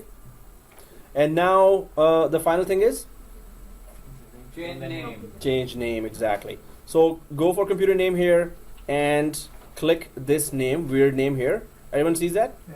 So click that name and click change. Everyone there? Yep. Okay. Click change and then server 02. So that's it. If you've put server 02, press OK. Right? If you put server 02, press OK and restart. You must restart your computer to apply these changes. Press OK and click close and restart now. All right. Now go back to server 1. Yes. Now go back to server 1. So till now we were trying to It's not restarting. It says like save. Close that. Click close. that and But it's not asking me. click close. Maybe you minimize it. You click this one. Click it and then No, now. go change. Okay, now. No, not Okay, I got it. Okay, guys. So you know, this whole lab, we would have done it on the day 1, or even half of the day 1. We would have done that. No, okay, day 1, not half. It's still long, but the main thing, again, I'm stressing again, and every time I'm going to stress, do we understand what we're doing? Yes. That's the first thing. Next finish, anyone can do, right? I'll open a YouTube and you can do it in half an hour, 1 hour maybe. But we took 2 days for that, which is okay. Are we understanding, right? So don't compromise on that. You don't understand and let me go ahead. Don't compromise on that. Don't stay quiet, and you guys are doing actually very good. But now some more complicated concepts will be coming, and I'm going to repeat that. Don't expect that you will understand the concept right away, right? So we're going to repeat those concepts. I'm going to keep quizzing you, right? So it will be understood. 7410 people are getting used to it. 7411 they get confidence with that. 7412 they're like, okay, bring it on, right? So by that time you are good because you were practicing at home with a replica environment as well. You need to see errors that are not coming. I've shown you a perfect environment because I've done that a million times, right? So I'm not letting you go where there will be errors or you're not doing any mistakes. That's not good here. You must be doing some mistakes. Why? You need to learn. Create the environment yourself. You will run into mistakes and errors. That's where you really learn. This is, you know how to do it the best way possible. But when you do it yourself, that's where you will start learning, right?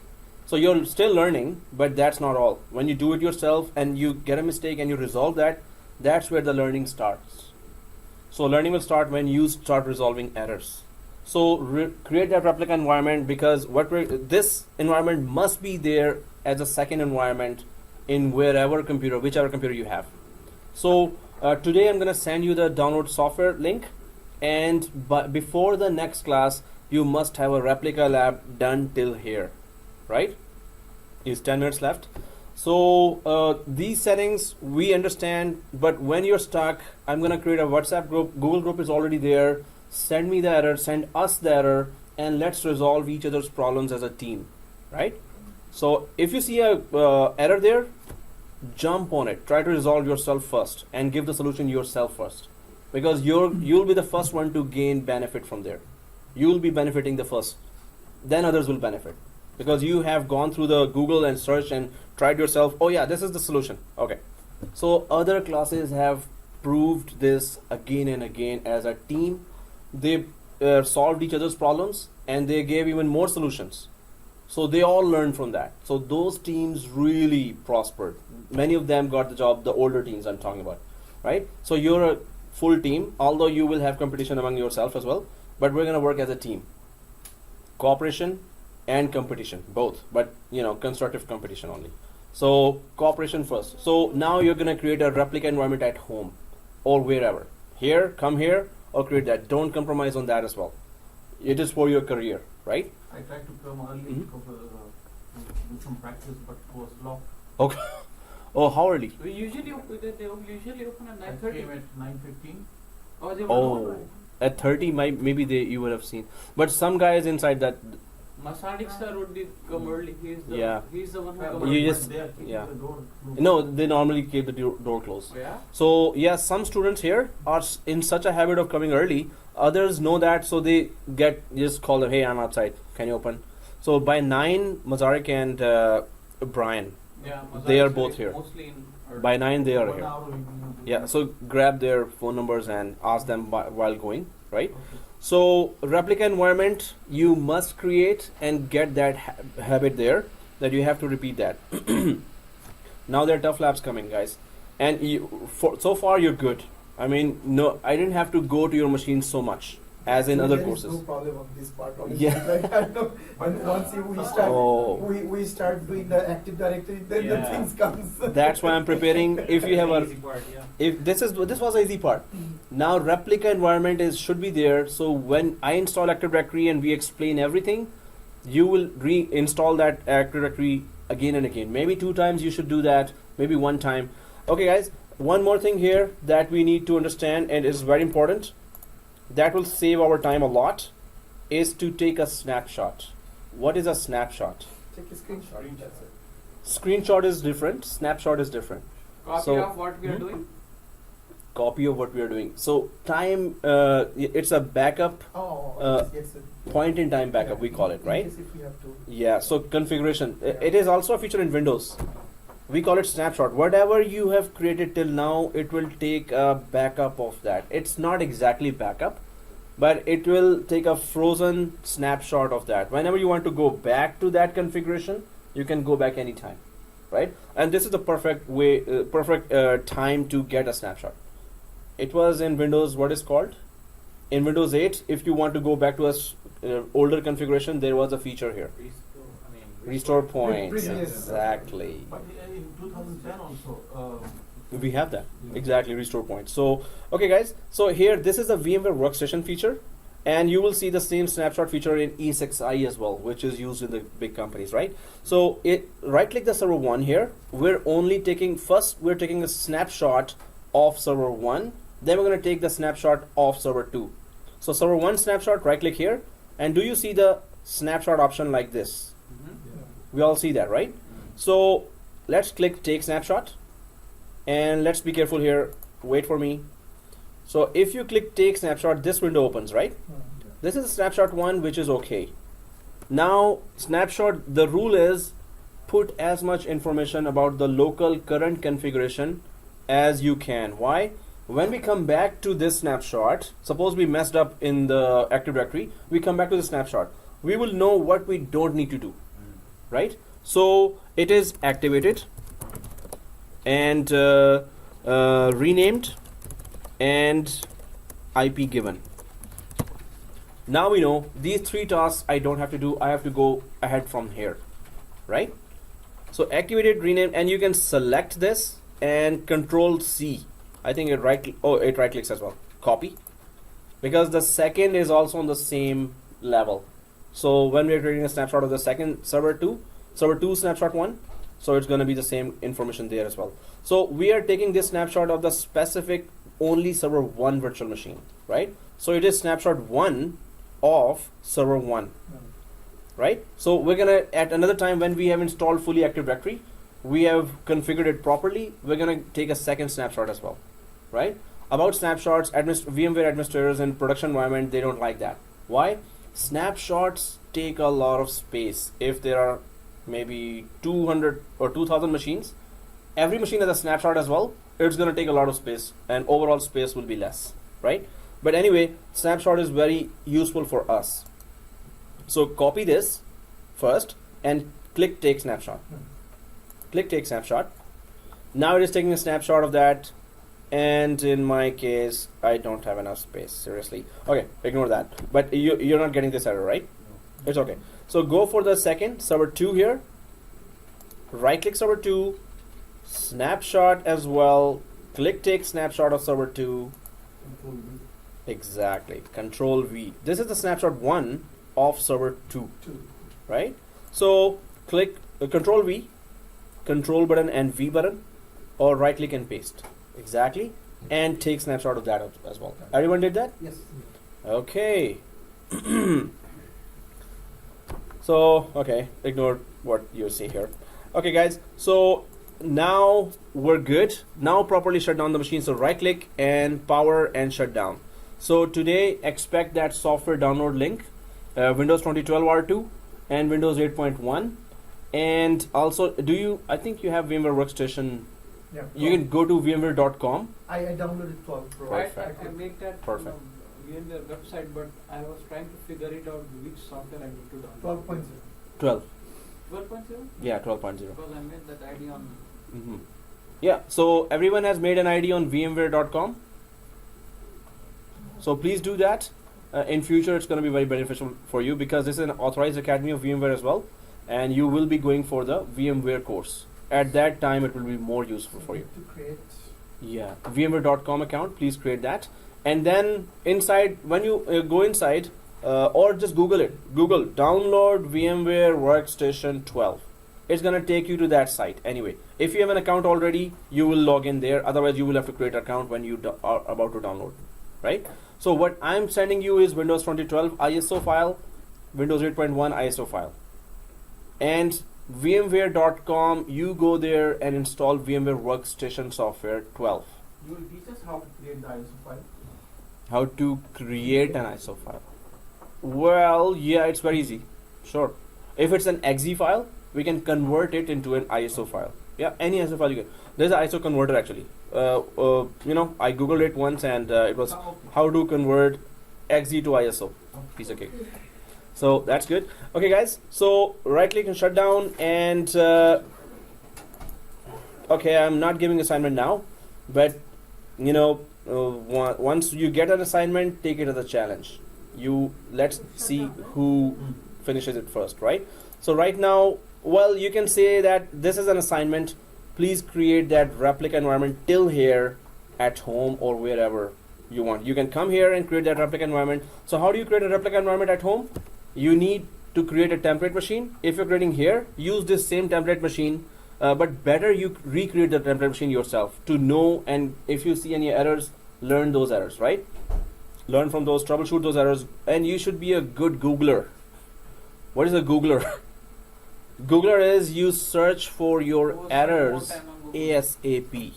Solution for your So errors we will not ASAP. create server 3 or 4. First create template machine and server 1 and server 2. Exactly. And name them test server 1, test server 2. Here we are server 1, server 2. There's test server 1, test server 2, or your first name server 1, your first name server 2. Okay. Right? But that's the assignment. Go ahead and create that replica environment. Create 3 machines, 1 template machine, follow the whole video and replica environment should be ready. Because next class we're installing Active Directory, which is going to be tough, a little tough for you, right?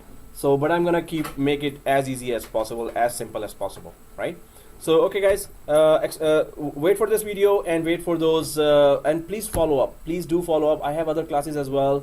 I might forget, right? So that was good that some students send me text messages, which is very good. Then I really followed up because I had back-to-back classes and I had to prepare for those classes as well. And I'm giving some final exams checking for Humber College students and Georgetown College students.